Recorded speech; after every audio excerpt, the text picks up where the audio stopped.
Et donc là, on a développé avec un collègue de l'époque un mini Dataiku, mais avec deux grosses différences. Focaliser énergie, donc en théorie, ça ne peut pas trop servir à d'autres choses. Et didactique et ouvert à des compétences très limitées en data science, presque un stepper. Aujourd'hui, pour analyser un magasin avec une quinzaine de caméras à peu près, on n'a pas besoin de GPU. Je ne sais pas à quel point on est en train d'aller, mais je pense qu'on va dépasser les 20 caméras analysables sans GPU. Non, on utilise MLflow aujourd'hui pour l'experiment tracking par exemple. Je considère que MLflow a apporté beaucoup de choses à l'experiment tracking, c'est juste un terrible morceau de software. C'est extrêmement trop cher. Justement, on a failli, je dis pas qu'on a failli annuler, mais au moment où on a vu les premières factures de Net Gateway qu'on avait mis pour 15 magasins en cloud, on a remis en question l'approche cloud. Ouais, c'est ça. En fait, la target, c'est comment tu fais pour que le GPU soit utilisé au-dessus de 95% tout le temps, pour que tu payes pas des instances pour rien. Je pense que j'ai grandi là-dedans en me rendant compte que c'est un boulot où beaucoup de gens sont très superficiels dans ce qu'ils font. C'est très facile en data science d'appliquer des méthodes. Beaucoup de gens ont appris à appliquer des méthodes et qui le font d'une manière très empirique, un truc qui est presque plus côté deep learning de j'ai aucune idée si ça va marcher, j'essaye. Bonjour à tous et bienvenue dans Pixel Perfect, le podcast 100% dédié à la computer vision. Je suis Pierre-Nicolas Tifro, CTO de Pixelia, une suite d'outils conçus pour faciliter la vie des ingénieurs en intelligence artificielle, de l'annotation au monitoring de modèles en production. Toutes les 2 semaines, je vous présente des entretiens exclusifs avec des figures clés de l'industrie pour discuter de leurs défis, de leurs succès et de la façon dont ils transforment le monde de la vision par ordinateur. Installez-vous confortablement, c'est parti.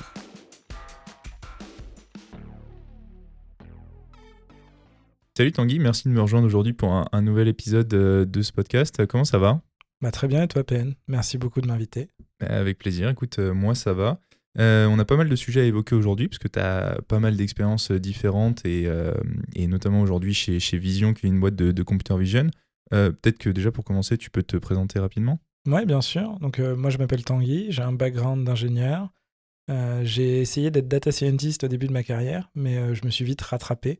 Je me suis assez vite rendu compte que j'apportais beaucoup plus de valeur dans le fait d'accompagner des profils scientifiques plutôt que faire la science moi-même. Et donc j'ai bossé dans pas mal de boîtes où j'ai aidé des profils scientifiques à apporter de la valeur, soit en les aidant à s'intégrer dans un produit, soit en les aidant à optimiser leur manière de bosser quand on faisait du service. Donc j'ai fait plusieurs boîtes qui font de l'IA pour l'industrie. Donc j'ai bossé pour des boîtes qui font de l'IA pour l'optimisation énergétique de sites industriels et pour les usines de semi-conducteurs. Et dans les deux cas, on faisait produits et services. Donc des boîtes qui essayent de vendre un produit mais qui se retrouvent à vendre des services et à faire un peu des deux. Et j'ai rejoint il y a une dizaine de mois Vision, qui est une boîte qui fait de la détection de gestes suspects dans les magasins. Je pense qu'on va en parler aujourd'hui. Ouais, carrément. De ce que j'ai pu voir quand même de ton CV, en tout cas de ton LinkedIn, t'es effectivement passé de data scientist. Aujourd'hui, tu es head of data chez Vision. Entre 2018, le data scientist que tu étais à l'époque et les gens que tu peux recruter aujourd'hui, c'est quoi la différence de profil ? Je pense que j'aurais pas envie de recruter mon moi de 2018, soyons honnêtes. Parce que je suis bien meilleur en data science qu'à l'époque et je pense que j'ai grandi là-dedans en me rendant compte que c'est un boulot où beaucoup de gens sont très superficiels dans ce qu'ils font et comprennent pas ce qu'ils font. C'est très facile en data science d'appliquer des méthodes et beaucoup de gens ont appris à appliquer des méthodes, sauf que dès qu'on tombe sur un problème qui est pas totalement orthodoxe et qui rentre pas dans les choses qu'on a apprises, réappliquer la méthode fonctionne moins bien. Et là, tu peux sortir 80% des data scientists qui n'ont pas d'intuition sur comment on pourrait faire autrement, pourquoi ça marche ou pas. Et qui le font d'une manière très empirique, un truc qui est presque plus côté deep learning de j'ai aucune idée si ça va marcher, j'essaye. Alors qu'en data science, moi j'aime bien aujourd'hui travailler avec des gens qui ont des intuitions sur ce qui va marcher ou pas, et qui ne sont pas obligés de tout essayer tout le temps. Ça ne veut pas dire qu'il ne faut pas le faire de manière pragmatique. Si ça prend pas longtemps d'entraîner 15 modèles, on essaye les 15 modèles, aucun problème avec ça. Par contre, si on n'a aucune idée de pourquoi celui-là marche et celui-là marche pas, on aura du mal à construire des choses plus complexes qui font du sens. Ok. Et à l'époque, je pense que je manquais beaucoup d'intuition, en fait. Dès qu'on me posait des questions un peu poussées sur pourquoi ça marche, qu'est-ce qui se passe mathématiquement parlant, j'en avais aucune idée. Aujourd'hui, j'en ai un peu plus d'idées, mais encore beaucoup de chemin à faire si je veux être très bon en data science. Ouais, je comprends. Et du coup, ça veut dire que cette expérience, de toute façon, tu peux l'acquérir que quand tu as testé des choses et que tu t'es rendu compte que sur tel ou tel use case, ça marche ou pas.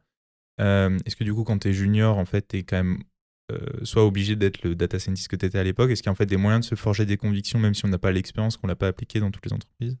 C'est une question que je me pose aujourd'hui justement parce qu'on recrute des data scientists juniors et c'est difficile de faire la part des choses de ce qui devrait être acquis parce que c'est de l'intuition et de la compréhension du problème et des gens qui sortent d'école pourraient l'avoir et du potentiel de gens qui ne l'ont pas aujourd'hui mais qui pourraient l'acquérir très vite confrontés à ce genre de discussion.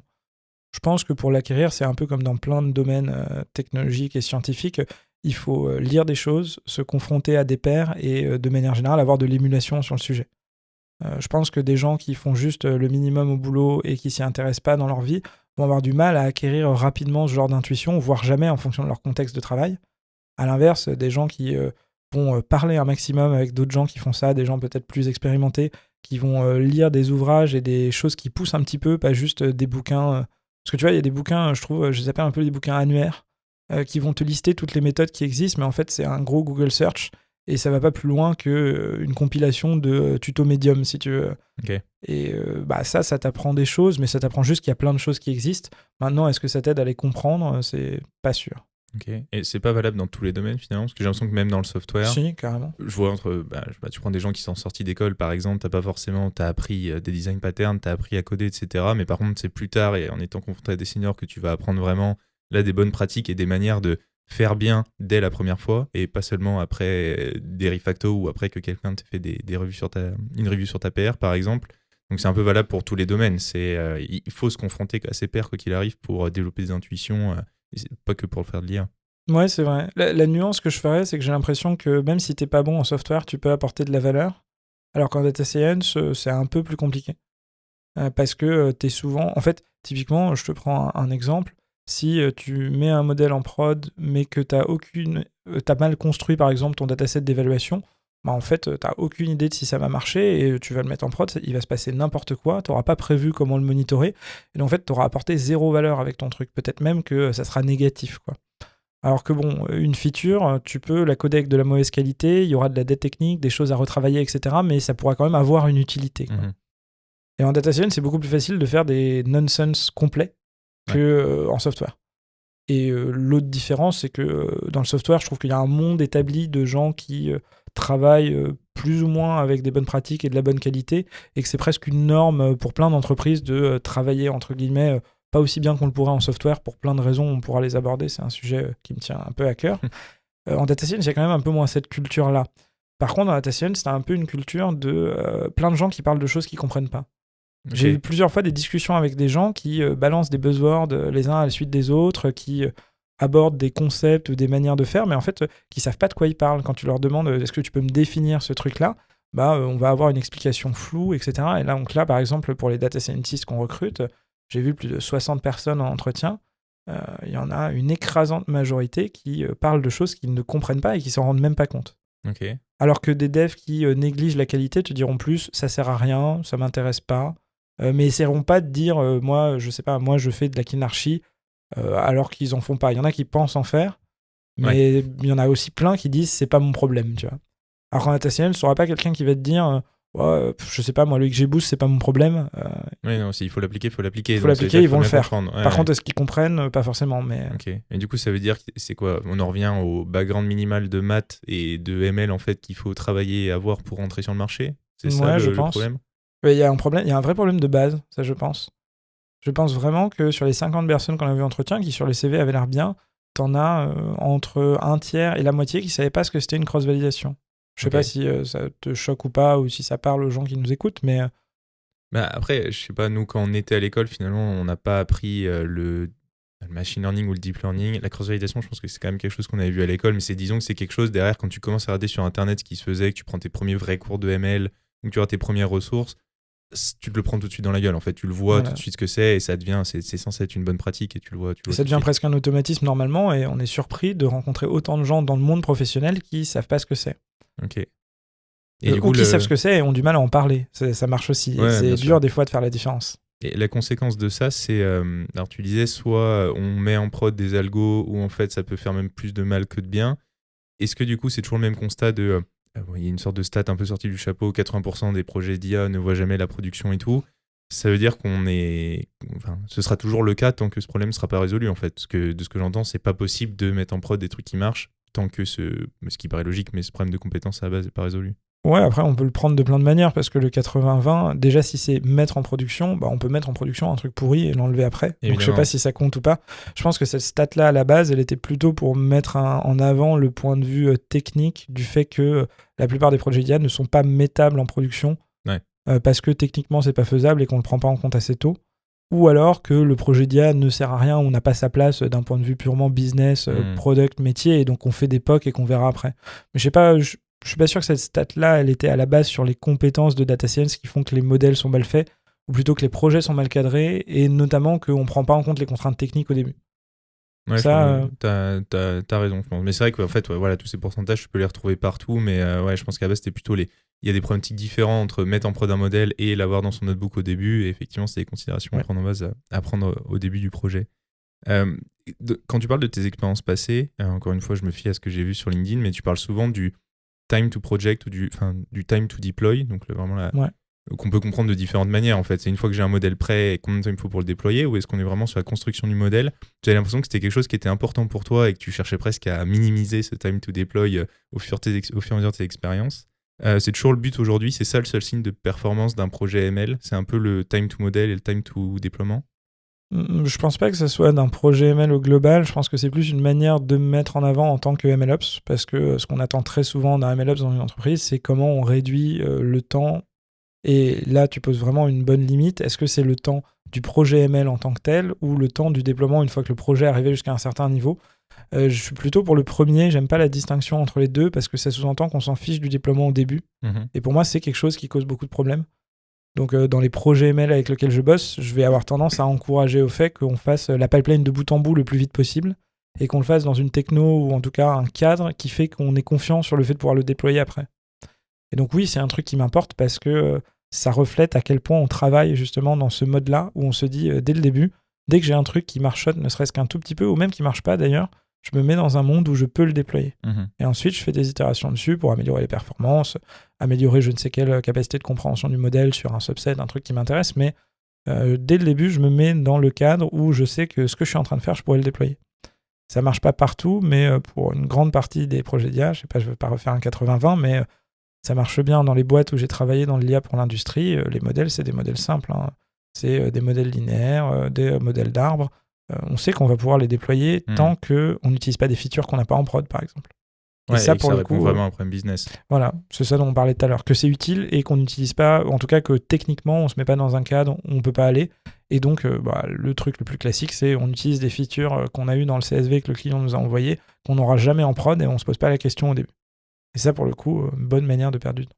Ouais, je comprends. Et c'est vrai que nous, c'est une vision qu'on porte aussi. C'est généralement, on pousse nos clients, même s'ils n'ont pas ou peu de data, à en fait mettre en place déjà tout le pipeline de comment la donnée va remonter de la prod, comment elle va être réinjectée, choisie pour les datasets d'entraînement et comment est-ce qu'on va réentraîner.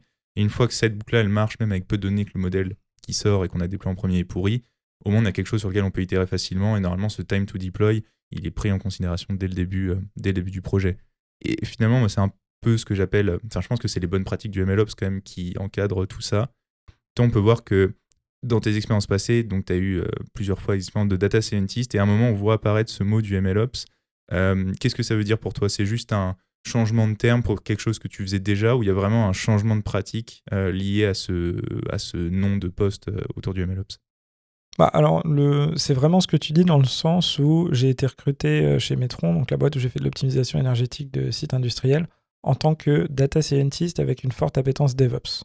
Okay. Et je pense qu'à l'époque, ça devait être en 2018 ou 2019 peut-être, je pense que le terme MLOps n'existait pas. Et en fait, c'était un poste de MLOps qui était envisagé à ce moment-là. J'ai été recruté en 4e data scientist dans l'entreprise. À un moment, on était 13 dans l'équipe. Donc, on avait forcément besoin de cadres pour gérer ça. Et donc, pour répondre à ta question, pour moi, le MLOps, c'est l'ensemble des pratiques et des outils qui assurent un cycle de vie sain au modèle de machine learning.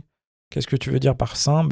Qui sont capables de le mettre à disposition de manière scalable aux utilisateurs finaux, qui sont capables de les monitorer, les entraîner et les réentraîner quand c'est nécessaire. De manière générale, toutes les opérations que tu fais dans le cycle de vie d'un modèle. Que ça se passe de la manière la plus smooth possible. Et à Metron, c'était particulièrement un sujet parce qu'on délivrait beaucoup de modèles et beaucoup d'acteurs le faisaient. Donc à Metron, on faisait de l'optimisation énergétique. Ça veut dire quoi? Ça veut dire comment, en faisant le moins de changements possible dans ton usine, tu peux réduire ta facture d'énergie. Et donc, on avait plusieurs approches pour le faire, mais l'idée, c'est qu'on avait un professionnel de l'énergie qui travaille chez Metron, qui va visiter ton usine et qui se dit on pourrait régler cette machine-là différemment, on économiserait X%. Là, il le fait uniquement de son expérience, de son intuition. On essayait de valider, voire de simuler avec de la donnée, ce genre de truc. L'idée étant, on va modéliser le comportement de la machine en question avec le nombre de features le plus réduit possible. Comme c'est des machines physiques, c'est souvent des relations linéaires ou linéaires à quelques transformations quadratiques près. Donc, tu mets tes features au carré ou tu fais une exponentielle et puis c'est une régression linéaire ensuite. Mais très simple, par exemple, si c'est un radiateur, tu vas prendre la température extérieure, la température, enfin plutôt la demande de chaleur et puis la consommation électrique. Et tu veux modéliser ta consommation électrique. Donc, tu as une régression linéaire entre deux features et une target qui est ta conso électrique. Et ensuite, ton professionnel d'énergie va te dire, là, il faudrait régler le radiateur différemment. Donc, tu modélises sur tes données passées, tu as une référence de comment marche ton radiateur avant qu'on fasse un changement, puis tu fais le changement, et ensuite, tu vas monitorer la différence entre la consommation réelle et la prédiction de ton modèle qui reflétait avant ton changement. Bien sûr, pour que ça marche, il faut que le truc que tu changes ne soit pas corrélé aux features que tu prends en entrée de ton modèle. Et donc ça marchait assez bien, et c'était des modèles très très simples, donc il y avait beaucoup de gens à Metron qui devaient les faire, ces modèles, et c'était souvent des ingénieurs énergie d'ailleurs, pas besoin d'être data scientist pour faire ça, ils étaient formés en data science rapidement, et puis ils pouvaient le faire. Mais ils pouvaient le faire dans un outil visuel, avec des box qui tiraient, c'était pas Dataiku, mais c'était un équivalent, sauf que nous on avait un gros problème en équipe data science avec cet outil, c'est qu'on ne pouvait pas déployer de modèle avec. Okay. Donc ils faisaient leur workflow plus ou moins tordu avec des box et des traits dans tous les sens, et puis quand il fallait le déployer, c'était un ticket pour l'équipe data. C'était pas très mature d'un point de vue data de faire ça. Et donc nous, on avait des analyses complexes qu'on faisait entièrement nous-mêmes et des modèles complexes qu'on faisait nous-mêmes et des modèles simples où c'était juste reprendre un workflow, le réimplémenter en Python et déployer ça de manière un peu archaïque sur un serveur chez nous avec une grande table, c'était que du batch. D'accord. Et donc ça, c'était le premier sujet, et donc il y avait un sujet de comment ces déploiements que font les data scientists avec des petits projets Python, tu le rends le plus rapide possible.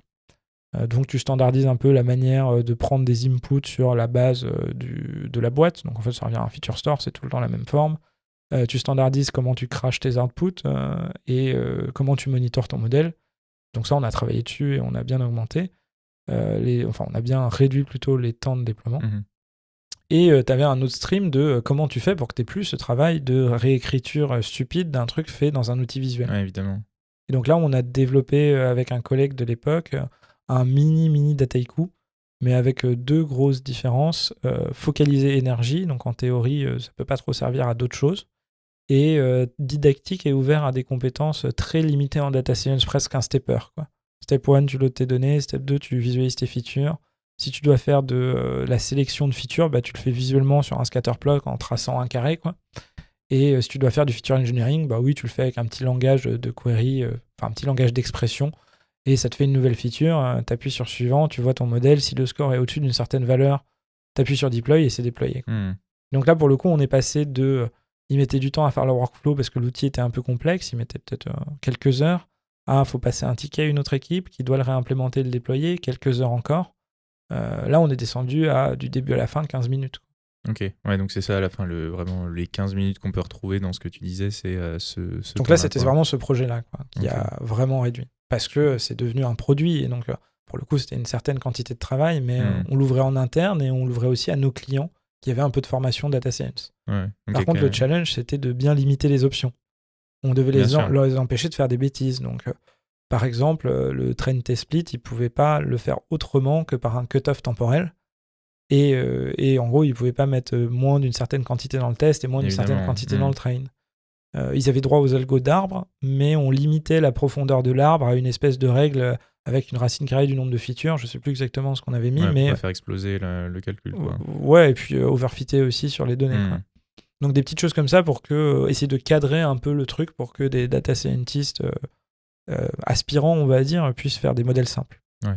Mais là, finalement, on parle au-delà du MLOps, parce que là, on était sur des trucs qui étaient spécifiques en plus à ce que vous faisiez, mais on est vraiment sur de l'importance en fait d'avoir une équipe de tooling en interne qui est quand même capable de faire des choses transverses pour que les métiers et la data se parlent, quoi. Ouais, tout à fait, ouais. Et donc, du coup, on peut dire que tu faisais déjà du MLOps à ce moment-là. C'était quoi l'évolution de tes pratiques entre le MLOps que tu faisais à l'époque et aujourd'hui, si tu en implémentes toujours dans la boîte Ouais. En fait, comme le terme n'existait pas, je pense que la communauté et l'émulsion autour des pratiques et des outils de MLOps n'existaient pas trop à l'époque. Il y en a sûrement, hein, mais moi, ça me touchait pas du tout. J'avais l'impression que ce qu'on faisait, c'était très différent de tout le monde, particulièrement parce qu'on faisait beaucoup de modèles très simples et pas peu de gros modèles. Donc, la plupart des outils que je connaissais à l'époque de MLOps me paraissaient pas du tout adaptés à nos use cases. Je sais que par exemple, pour cet outil dont je te parlais juste avant, on avait envisagé de le faire avec Kubeflow et ça nous paraissait vachement overkill pour entraîner des régressions linéaires de passer par un Kubeflow. Donc moi, ce qui a beaucoup évolué aussi, c'est que je suis rentré dans des communautés et une certaine sphère, que ce soit online ou en vrai dans la vie, de gens qui font du MLOps de plein de manières différentes et que ça m'a ouvert sur plein d'outils. Et tu vois, typiquement, à l'époque, on n'avait pas de modèle registry. Aujourd'hui, ça paraît totalement... Ouais, c'est un essentiel, quoi. ça Enfin, paraît- tu peux pas on n'avait faire ça. pas d'experiment tracking parce qu'on n'avait qu'une seule personne sur un seul projet qui faisait ses expériences dans un notebook. Ça nous paraissait tout à fait normal. Aujourd'hui, je me verrais pas ne pas avoir de modèle registry ou d'experiment tracking, par exemple. Ouais. Et donc, c'est des trucs maintenant où systématiquement, au début d'un projet, je sais ce qui existe. Et donc, je me pose la question de ce qui est pertinent ou pas de rajouter. Et je suis pas uniquement drivé par j'ai un problème à résoudre maintenant. Il y a un peu d'opportunisme de ça existe, pourquoi pas le mettre ici. Ouais, c'est sûr. Puis après, les options, même en termes d'outils, tu prends l'experiment tracking, sont beaucoup plus nombreuses maintenant qu'il y a 5-6 ans. Il y a 5-6 ans, en réalité, il n'y avait que quelques acteurs sur le marché. Et même, il y avait certaines choses qui étaient en fait des modèles registry, mais qui s'appelaient même pas comme ça, parce que les mots existaient, les termes existaient même pas encore, quoi. Ah oui, mais en fait, quand je dis modèle registry, je parle pas forcément d'utiliser un outil de modèle registry, je parle d'avoir le concept. Conceptuellement l'installer, Voilà. ouais. Parce qu'aujourd'hui, notre modèle registry, c'est des dossiers S3. Bien et sûr, ça, oui, ça marche évidemment. très bien. Tant qu'on sait qu'est-ce qu'on met à quel endroit et pourquoi. Ouais, tu fais du versionning sur tes modèles, quoi, tout simplement. Mhm. Aujourd'hui, du coup, tu es chez Vision, donc tu fais de la computer vision. Quand tu es rentré chez eux, c'était nouveau pour toi? Tu en avais déjà fait avant? J'en ai fait au tout début de ma carrière, quand j'ai fait du conseil en data science. J'ai travaillé sur un ou deux projets de computer vision, mais c'est même pas moi qui travaillais sur les modèles à l'époque. Par contre, j'ai fait un petit peu de ML engineering sur des projets, mais ça datait tellement que j'avais plus rien qui restait, hein, clairement. Ok. Et est-ce que du coup, tu peux nous raconter un peu ce que Vision fait, et comme ça, après, on pourra voir un petit peu, en termes de computer vision, descendre un peu sur ce que vous faites et comment toi, tu implémentes aussi dans ce contexte-là. Oui, bien sûr. Donc, à Vision, ce qu'on fait, c'est de la détection de gestes suspects dans les magasins. Donc, l'idée, c'est que si tu vas faire tes courses avec un sac à dos et que tu décides de le remplir dans le rayon ou de mettre des produits dans un sac à main, une poche, une poussette, etc., on va vouloir prévenir le propriétaire ou la sécurité du magasin le plus rapidement possible du geste sous forme d'une alerte qu'il reçoit sur son téléphone avec la vidéo qui vient de se passer dans ses rayons. Donc, c'est la même vidéo qu'il aurait vue s'il était en train de regarder ses caméras à ce moment-là. Sauf qu'en général, dans le magasin, on n'a pas le temps de passer sa vie à regarder les caméras. Dans les petits magasins avec quelques employés, personne ne regarde les caméras. Dans les grands magasins, on a un ou plusieurs employés qui sont payés à regarder un très grand nombre de caméras en même temps. C'est surtout ça le problème, c'est le nombre de caméras. Si à la limite, il y en avait qu'une, mais... Ouais, mais même s'il y en avait qu'une, il faudrait quand même que tu la regardes tout le temps. Évidemment. Et donc, tu immobilises au moins une personne tout le temps. Donc le postulat de Vision, c'est il se passe plein de choses intéressantes sur les caméras pour les gens qui les possèdent, et aujourd'hui, c'est pas exploité. Et donc un grand sujet, c'est le vol à l'étalage, c'est celui sur lequel on se focalise aujourd'hui, mais Vision a pour ambition de s'ouvrir à d'autres sujets qu'on peut réaliser avec les caméras dans le retail, mais pas que d'ailleurs, de manière générale à la vision assistée par ordinateur. Okay. On peut imaginer plein d'autres use cases, je peux pas m'avancer sur lesquels on traitera ou pas, mais par exemple détecter les chutes dans les magasins, des insights marketing sur la fréquentation des rayons, ce qui attire ou pas les gens. Toujours dans les magasins. Enfin, la partie retail, mais pas la partie retail logistique, mais vraiment la partie retail à l'intérieur des ouais, shops, pour l'instant, c'est quand même vachement sur les magasins et les allées des magasins. Je dis pas que ça changera un jour, mais aujourd'hui, nos clients, c'est majoritairement des supermarchés, des pharmacies. Ok. Et donc, on fait ça dans une quarantaine de pays aujourd'hui. C'est assez amusant de dire c'est une la question que j'allais te pays. poser. Est-ce que tu as un peu des chiffres sur peut-être le nombre de magasins ou le nombre de pays pour qu'on se rende vraiment compte en fait, de l'ampleur? Parce que ça expliquera aussi peut-être des choix ou des choses que vous avez dû faire après. Donc là, aujourd'hui, on a à peu près 4000 clients dans une quarantaine de pays. Bon, impressionnant. Sur les 40, il y en a 25, on doit avoir 3 clients qui se battent en duel, mais on est pas mal implanté dans une dizaine de pays. On a une quarantaine de pays où on a des clients. Historiquement, on est beaucoup en France, vu que c'est là où la compagnie Ok. est née et s'est développée, et dans les pays voisins, parce que ça paraît facile par capillarité de s'attaquer à ceux qui sont autour. Ça l'est, en réalité. Ça dépend lesquels. Mais aujourd'hui, ce qui est amusant, c'est que les plus grosses tractions qu'a Vision, c'est aux États-Unis et au Brésil. Aujourd'hui. Ok. Là où on a le plus de nouveaux clients, c'est aux États-Unis en premier, au Brésil en deuxième, et en France en troisième. Tu l'expliques, ça? Ou vous l'expliquez? Ou vous le partagez peut-être pas d'ailleurs, parce que c'est peut-être... c'est Je des sais pas insights intéressants quand même. je sais pas si on l'explique, parce que déjà, les États-Unis, comme un unique pays, c'est un peu réducteur, je pense. Ouais, Donc, évidemment. je suis pas sûr qu'on marche de la même manière n'importe où aux États-Unis, parce que ça dépend pas mal de la législation aussi. Tu vois, nous, on se borne à pas trop être opinionné sur ce qui se passe au niveau de la législation. On détecte le geste, qui d'ailleurs n'est pas forcément quelque chose qui va donner lieu à un vol. Tu as tout à fait le droit de faire tes courses avec ton sac à dos tant que tu le vides en caisse. Par contre, du point de vue du propriétaire du magasin, c'est quand même intéressant d'avoir l'information que toi, tu as des produits dans ton sac à dos, ce qui peut lui éviter de surveiller des gens au hasard ou pire, au faciès. Après tout, il y a des agents de sécurité qui sont payés pour surveiller et fouiller et arrêter des gens, autant qu'ils focalisent leurs efforts sur des personnes avérées, entre guillemets. Ouais, c'est sûr. Et aujourd'hui, vous êtes juste une solution logicielle où vous fournissez du hardware, ou vous connectez seulement aux caméras qui sont déjà existantes? Donc on est uniquement logiciel dans le sens où on ne change pas le matériel présent dans le magasin. On peut les conseiller d'acheter de nouvelles caméras avec des partenaires qu'on a, par exemple, Okay. mais c'est pas nous qui allons les fournir ou les installer. Par contre, on a beaucoup de partenariats avec des vendeurs de caméras. Et donc, eux, ils vont essayer de proposer en plus de leur caméra la solution Vision en prenant une marge sur notre marge. Ok, ouais, donc ils recèlent derrière. Voilà, c'est des resellers. Et par contre, pourquoi j'ai un peu hésité quand tu m'as posé la question, c'est parce qu'aujourd'hui, on est majoritairement on-edge ou on-premises, ça dépend de ta définition, mais on envoie du hardware chez nos clients pour faire l'analyse vidéo. Ouais, donc en fait, voilà, vous vendez quand même du hardware. Enfin, en tout cas, ça fait partie de Ouais. l'offre. C'est quand même, il y a quand même des choses qui se passent chez le client, quoi. Voilà, il y a un fee d'installation qui coûte pas le prix du serveur, mais qui l'amortit en partie pour nous.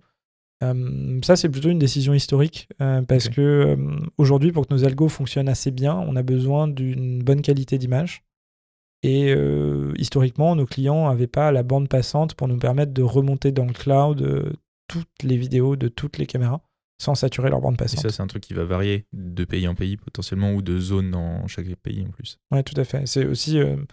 justement, là, on remet un peu en question ça, parce que et le fait de faire en cloud était trop cher à l'époque. Le fait de faire chez nous était quand même... chez nous, j'entends on-premises, à Vision, quand même un sacré travail qu'on n'a pas souhaité lancer à l'époque. Quand tu dis on-premises à Vision, c'est vos serveurs en bare metal dans vos locaux, quoi. C'est ça que je voulais dire. Ouais. Ouais. Donc ça, c'était une option, et ça sera Évidemment. peut-être à long terme la meilleure si on continue comme ça.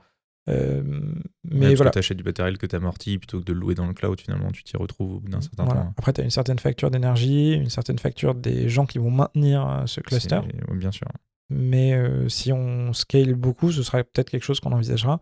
En tout cas, historiquement, Vision a fait du on-edge, c'est-à-dire envoyer chez le client, parce qu'on a réussi à avoir des coûts assez imbattables là-dessus. À quel niveau ? En fait, les modèles qu'on utilise sont très optimisés. Ok.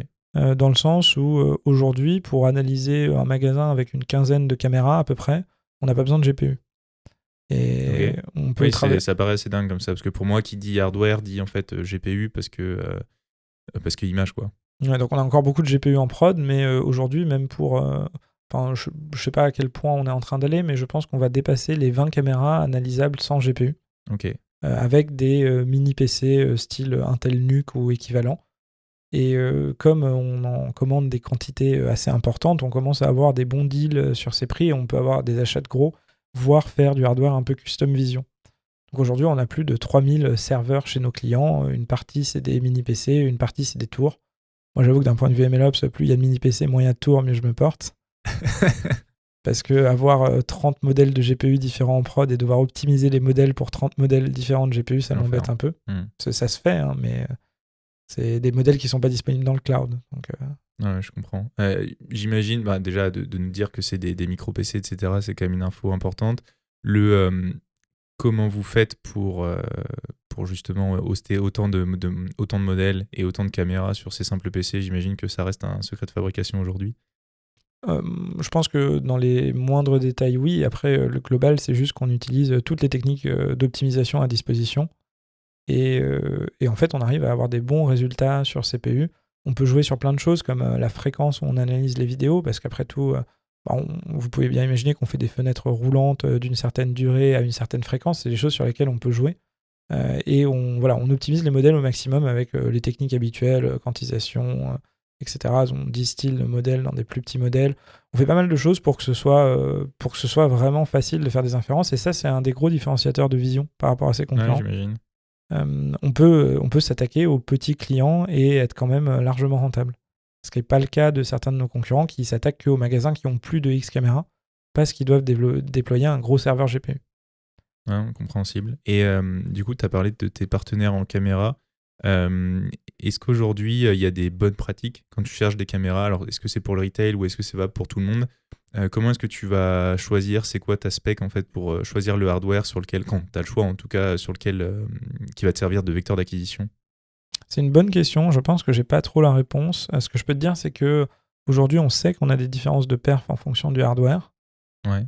Mais elles sont pas toujours forcément au niveau du modèle parce que en fait ça dépend de quelle qualité on prend en entrée, mais on uniformise, comme la plupart des gros réseaux de neurones, on uniformise la taille de l'image en entrée, et donc avoir des caméras bien meilleures que la taille d'entrée, c'est pas forcément extrêmement utile. Mais on a encore des études à faire pour justement pouvoir proposer le hardware le plus adapté. Donc moi-même je n'ai pas d'infos à te donner particulièrement là-dessus parce que c'est pas trop mon domaine, mais c'est des choses qu'on envisage. Okay. Non, c'est vrai que nous, c'est des questions qu'on nous pose souvent. En fait, c'est OK, j'aimerais faire ça, je peux mettre des caméras, mais qu'est-ce que je dois choisir, quoi? Et en fait, effectivement, tu sais que toi, par exemple, ton modèle en entrée, il prend du 640 par 640. Évidemment que tu vas pas lui mettre quelque chose de 4K en entrée, mais en même temps, est-ce que si demain, en fait, tu veux faire évoluer ça, est-ce que si tu veux augmenter ton input size pour améliorer les performances du modèle, est-ce que tu veux pas pré-shot d'acheter des caméras de meilleure qualité? Ouais, c'est des questions qui se posent et t'as pas forcément toujours la réponse. En tout cas, il n'y a pas de heuristiques qui disent il faut vraiment partir sur ces specs là pour tes caméras, sinon tu vas pas y arriver, quoi. Ouais, le truc qui est un peu difficile avec nous, c'est que c'est pas, chaque projet individuel, dans le sens chaque magasin, c'est pas du fort de valeur ajoutée. Donc on peut pas vraiment se permettre de toute manière de leur faire trop upscale leur caméra parce que on va rapidement dépasser le pricing de Vision et juste pour les caméras. Donc on n'est pas dans des projets où on va sauver des millions d'euros sur une ligne de production ou des choses comme ça, quoi, que j'ai pu voir avant. Donc on est plus dans une logique de masse. Aujourd'hui, la majorité de nos clients, c'est des petits clients. Comme je disais, plus de 4000. Faut imaginer que c'est plus de 3000, j'exagère peut-être un peu, mais plus de 2000 Carrefour City, Carrefour Market, comme tu peux retrouver dans les grandes villes en France. Ouais, je comprends. Tu peux nous expliquer un peu comment la solution fonctionne? Alors du coup, tu nous as un peu parlé de comment est-ce que vous arrivez à optimiser, qu'en fait vous devez quand même trouver des compromis parce que vous avez décidé de ne pas faire de l'inférence sur des GPU qui vont être on-prem ou dans le cloud. Est-ce que tu peux nous dire un peu combien de modèles, quel type de modèles, les grands types d'architecture utilisés peut-être? Ouais, je peux débattre surtout parce que nous on a fait des allers-retours là-dessus. À l'origine de Vision, on faisait de la détection de pause. Et puis on essayait à partir des squelettes des poses de comprendre qu'un objet était rentré dans un corps ou dans une poche. Ça a marché pendant un temps. La balance, quand on fait ça, c'est qu'il y a beaucoup d'ingénierie. À quel niveau? En fait, ça dépend comment tu résous la pose vers le fait de détecter qu'il y a eu un vol. Soit tu le mets dans un autre réseau ensuite, et donc ça fait pas mal de deep learning. Soit tu essayes de faire des règles un peu abstraites en fonction des objets que tu as détectés et de comment les box et les poses s'entrecoupent pour détecter quelque chose. C'est de la géométrie, quoi. Ouais, mais ça fait beaucoup d'ingénierie. Et si tu le fais encore avec du deep learning après, ce qui marche aussi, ça fait beaucoup de modèles. Donc en fait on se retrouvait à pas mal de complexité et aujourd'hui on a une approche beaucoup plus simple qui, je te dirais pas qu'elle va pas changer plus tard parce qu'on réessaye des trucs plus compliqués pour aller plus loin, mais aujourd'hui on fait vraiment de la classif sur vidéo. Donc on fait des inputs 4D d'une certaine taille et on classifie vraiment à partir du réseau parmi plusieurs gestes de vol. Et gestes pas de vol d'ailleurs. En fait ça devient extrêmement simple entre guillemets d'un point de vue computer vision et ça nous arrange pour pas mal de points. On est encore en train de se demander si on est à la limite ou pas de cette approche. Ok, oui, parce qu'en plus du coup si tu travailles directement sur la vidéo, sur un format 4D, t'as pas du tout besoin de faire toute cette extraction de frames, traiter toutes les frames et potentiellement faire passer plusieurs modèles. T'as juste un gros modèle qui de manière abstraite va classifier ton segment vidéo, donc c'est super puissant. En tout cas ça enlève un gros overhead d'ingénierie, comme tu dis, sur la partie déploiement, quoi. Voilà, après on a quand même des optimisations ça paraît évident, mais si rien ne bouge, on n'analyse pas, parce qu'on va éviter de C'est un autre modèle qui le fait? Du coup, c'est de la... Oui, mais c'est des trucs vraiment très simples. Ok. Je suis pas sûr que ce soit un modèle, mais on a un détecteur de mouvement. Et Ok. là, je sais pas exactement comment il est fait, mais c'est extrêmement simple. Et on va plutôt, par contre, nous choisir les bons thresholds pour le détecteur de mouvement, parce qu'en fonction des paramètres, on va le rendre plus ou moins sensible. Et donc ça, c'est des choses qu'on veut tuner, mais on détecte le mouvement et on va pas le faire sur n'importe quoi. Ok. C'est quoi la contribution de l'open source à ce gros, enfin je dis gros, en fait il n'est pas nécessairement gros, mais ce modèle de classification de vidéos, c'est des choses que vous avez une cellule recherche chez vous et vous avez développé vos propres algos, ça vient plutôt de l'open source et derrière c'est des choses qui sont fine-tunées, comment ça se passe? Ça vient plutôt de l'open source. En fait, Vision a choisi une certaine position qui est on ne va pas monter une équipe recherche interne pour dépasser l'état de l'art. Ok. L'équipe recherche à Vision applique l'état de l'art et éventuellement quelques tweaks dessus. Mais on pense qu'on gagne plus à essayer régulièrement les nouveaux papiers et voir ce que ça donne que essayer d'aller plus loin, en tout cas jusqu'à aujourd'hui. Et qu'on arrive déjà à avoir un produit rentable et utile tel quel par client. Maintenant, on voudrait aller plus loin, bien sûr, mais on pondère le fait de ne pas faire des gros investissements en recherche sans aucune certitude de gain. Donc aujourd'hui, l'équipe recherche à Vision va faire en sorte de tester régulièrement tout ce qui se trouve dans l'état de l'art et de vérifier s'il y a quelque chose à apporter pour nous.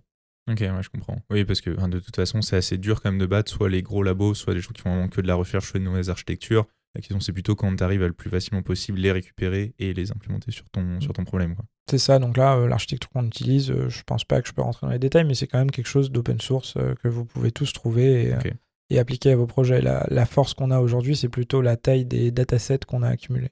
Évidemment. Et du coup, vous avez quand même énormément de clients. Comment ça se passe le déploiement? Alors non pas, non pas comment est-ce que vous installez la machine, mais est-ce que d'un point de vue machine learning et algo, il y a des choses à fine-tuner ou justement surtout vos thresholds de détection, qui s'en occupe, comment ça fonctionne? Ouais, c'est un gros sujet à Vision. Un des plus gros sujets de mon équipe aujourd'hui, c'est Ok. la gestion des thresholds de détection. Parce que, tu l'as bien dit, d'une caméra à l'autre, le modèle se comporte très différemment. Ou les modèles d'ailleurs, hein, si on peut avoir des modèles différents, mais globalement, on ne peut pas prédire à l'avance comment ça va marcher avec une caméra. Donc on a plusieurs couches de sécurité autour de ça. Typiquement, on ajuste automatiquement les thresholds pour, aujourd'hui en tout cas, pour envoyer une certaine quantité d'alertes. Parce qu'on considère que c'est une quantité d'alerte qui convient à la majorité de nos clients, qu'on peut ajuster ensuite avec nos clients en réglant la sensibilité de l'algorithme, en fait remonter ou descendre le threshold. Mais de base, on a ce tuning pour éviter de flouder un nouveau client d'alerte ou à l'inverse de rien lui envoyer, ce qui donnerait l'impression que le produit ne marche pas. Donc on a déjà ce mécanisme-là. Et ensuite, nous, en interne, on fait régulièrement des optimisations des thresholds pour améliorer certains objectifs, d'envoyer moins de fausses alertes ou de choper plus de gestes suspects parce qu'on n'en trouvait pas assez avant. Évidemment. Mais du coup, si demain tu dois déployer dans un magasin au fin fond des États-Unis, ce fine-tuning au moment de déployer la solution et l'ajustement des thresholds, qui s'en occupe? Et ça prend combien de temps et combien En fait, d'essais? les thresholds sont ajustés automatiquement pour envoyer une quantité, c'est pas une action manuelle, c'est Ah oui, donc en fait, tu intégré le dans le règles soft. jusqu'au moment où le nombre d'alertes est cohérent. Ouais, en fait, au début, il part un peu naïf, et puis assez rapidement, dès qu'il a envoyé quelques alertes, on va ajuster nos seuils en fonction des probas qui ont été envoyés jusqu'à maintenant. Et ça, c'est fait on-prem sur les serveurs dans les magasins. Ok. Donc ça, c'est quelque chose d'automatisé où nous, on n'a rien à y faire.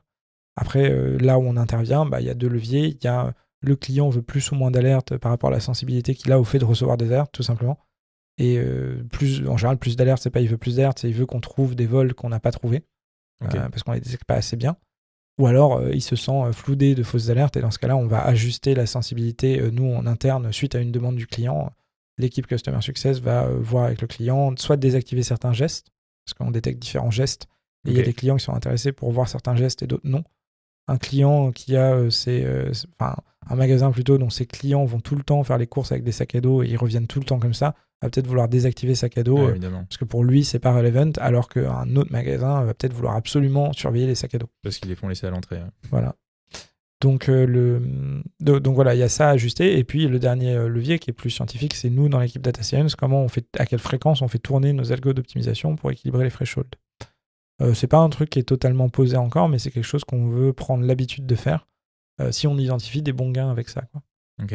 Et du coup, l'ajustement automatique des thresholds, il faut que la solution elle soit installée pendant un moment pour qu'il y ait quand même des alertes qui soient raised, ou est-ce que vous, en fait, vous jouez des scénarios, entre guillemets, ou vous faites jouer des scénarios pour déclencher et voir en fait ce qui est trigger ou pas comme alerte chez le client? Il y a un peu des deux. Ça, je pense qu'il faudrait voir avec vraiment les gens qui installent pour avoir le détail de dans quel ordre se font les choses. Mais dès que la solution est allumée, on recorde des probas et on ajuste dès qu'on en a assez les thresholds. Ok, je comprends. Il y a des challenges à déployer partout dans le monde ou c'est quelque chose qu'en fait vous avez tellement prévu day one qu'aujourd'hui c'est pas un problème?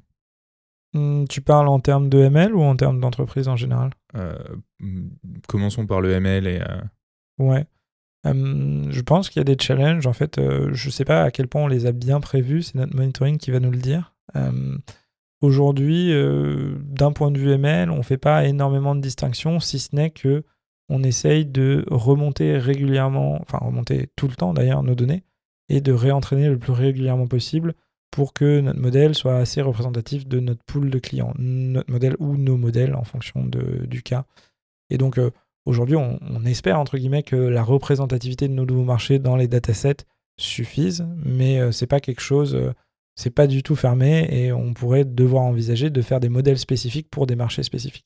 Ouais, il y a un sujet qualité de la data quand même qu'il faut adresser si tu veux être sûr de généraliser assez pour tout le monde quand même.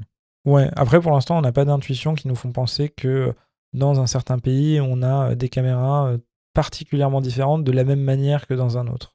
Par contre, le comportement des gens, les vêtements, des choses comme ça, là pour le coup, il y a beaucoup de différences. Et ça, aujourd'hui, jusqu'à maintenant, ça vous a porté préjudice? Bien sûr, je veux dire, il n'y a pas de préjudice, mais ça vous a déjà poussé en fait à fine-tune sur des populations ou des pays en particulier où vous avez réussi à partir de vous, les données que vous aviez déjà, à implémenter de nouveaux systèmes pour quand même arriver à généraliser plus?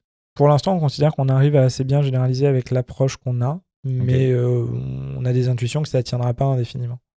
Ça marche. Et du coup, pour vous prémunir comme de ça, ou peut-être pour prévoir, vous récoltez de la donnée en permanence et vous essayez de maintenir vos algos relativement à jour, ou en fait, vous gardez quand même une version aujourd'hui qui est ce qu'elle est, et tant que vous n'aurez pas ce problème, il n'y a pas forcément de sujet. En fait, à quel point est-ce que vous êtes sujet au drift finalement on a vocation à se réentraîner, je dirais le plus souvent possible, mais ce serait peut-être un peu fort parce que par rapport à d'autres expériences, on ne va pas du tout mettre des modèles en prod tous les jours, mais on a vocation à se réentraîner souvent simplement pour la raison que on a plus de données et qu'elles sont plus représentatives que celles qu'on avait avant.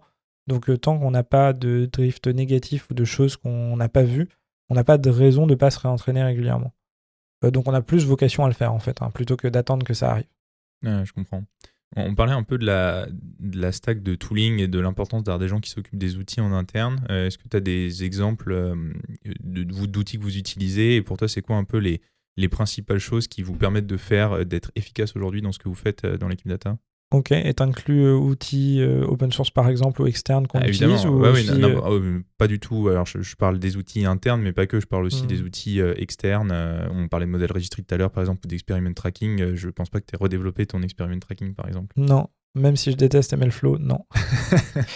Non, on utilise MLflow aujourd'hui pour l'experiment tracking, par exemple. Je considère que MLflow a apporté beaucoup de choses à l'experiment tracking. C'est juste un terrible morceau de software, comme on dit en anglais.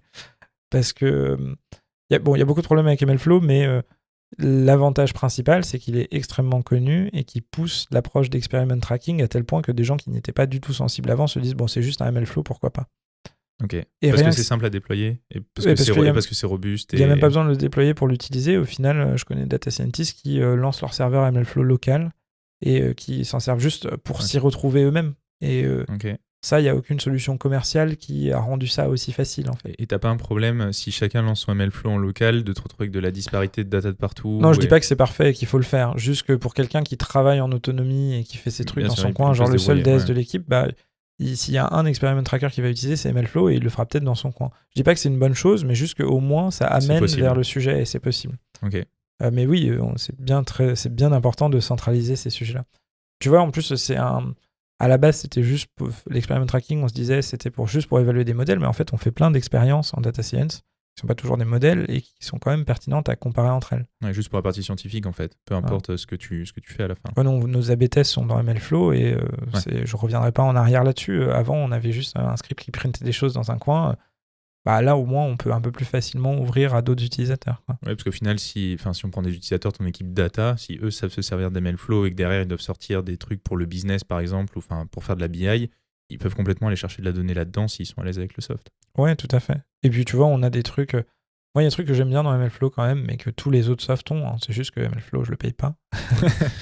C'est qu'il y a des vis de graphes intégrées et même des graphes Plotly dynamiques où tu peux zoomer, etc., sont intégrés dans MLflow et visibles en HTML dans MLflow. Ça, c'est très sympa, par exemple.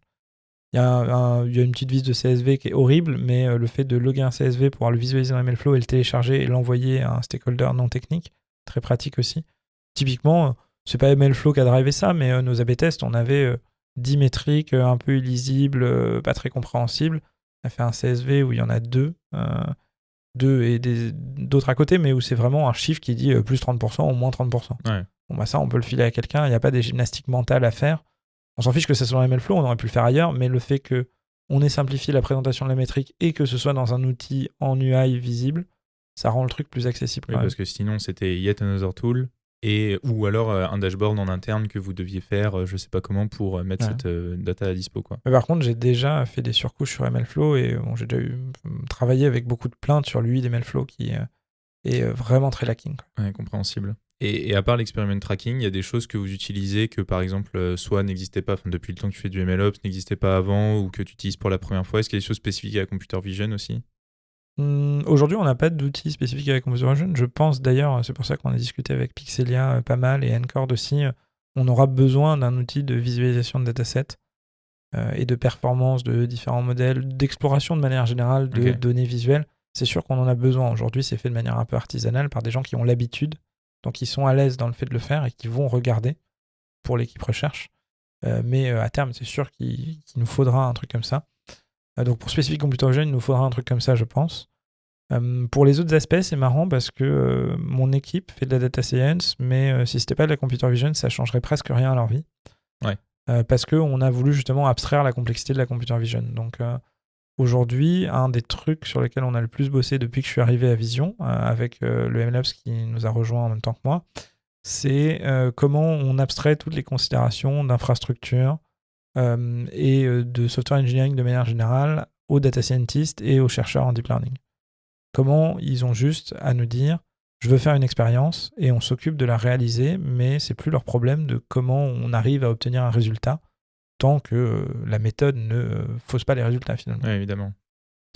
Et donc pourquoi on est embêté avec ça, ça a été un gros sujet, c'est parce que à Vision, on n'a pas vocation à mettre des centaines de milliers d'euros dans du cloud, pour autant on fait notre recherche dans le cloud. Ok. Et donc on entraîne des modèles, on fait des inférences, c'est des modèles vidéo. Même si on les a bien optimisés, comme je te le disais, un entraînement d'un modèle vidéo comme ça prend des instances moyennes d'AWS pendant plusieurs jours en un certain nombre. Donc ça a un coût. Évidemment. Donc on ne souhaite pas du tout... on essaye de maintenir ce coût au minimum. Et donc par exemple, toute notre recherche tourne uniquement sur des instances spot AWS. Ok. Donc c'est des instances, pour ceux qui ne connaissent pas, qui peuvent se faire reprendre à tout moment par AWS. En fait, on leur achète le bas du panier quand ils ont un peu moins de demandes sur certains types d'instances, à la condition qu'à tout moment, on peut se les faire reprendre et qu'on n'en a pas du tout toujours de dispo. Ouais, des on-demand aussi, mais spot encore moins. Ouais. C'est pas grave, mais quand tu es un chercheur et que tu lances un truc et qu'on te dit c'est pas dispo, réessaye, et que tu dois passer ta journée à réessayer, ça devient un peu plus grave. Et comment tu fais sur des entraînements de plusieurs jours, du coup ?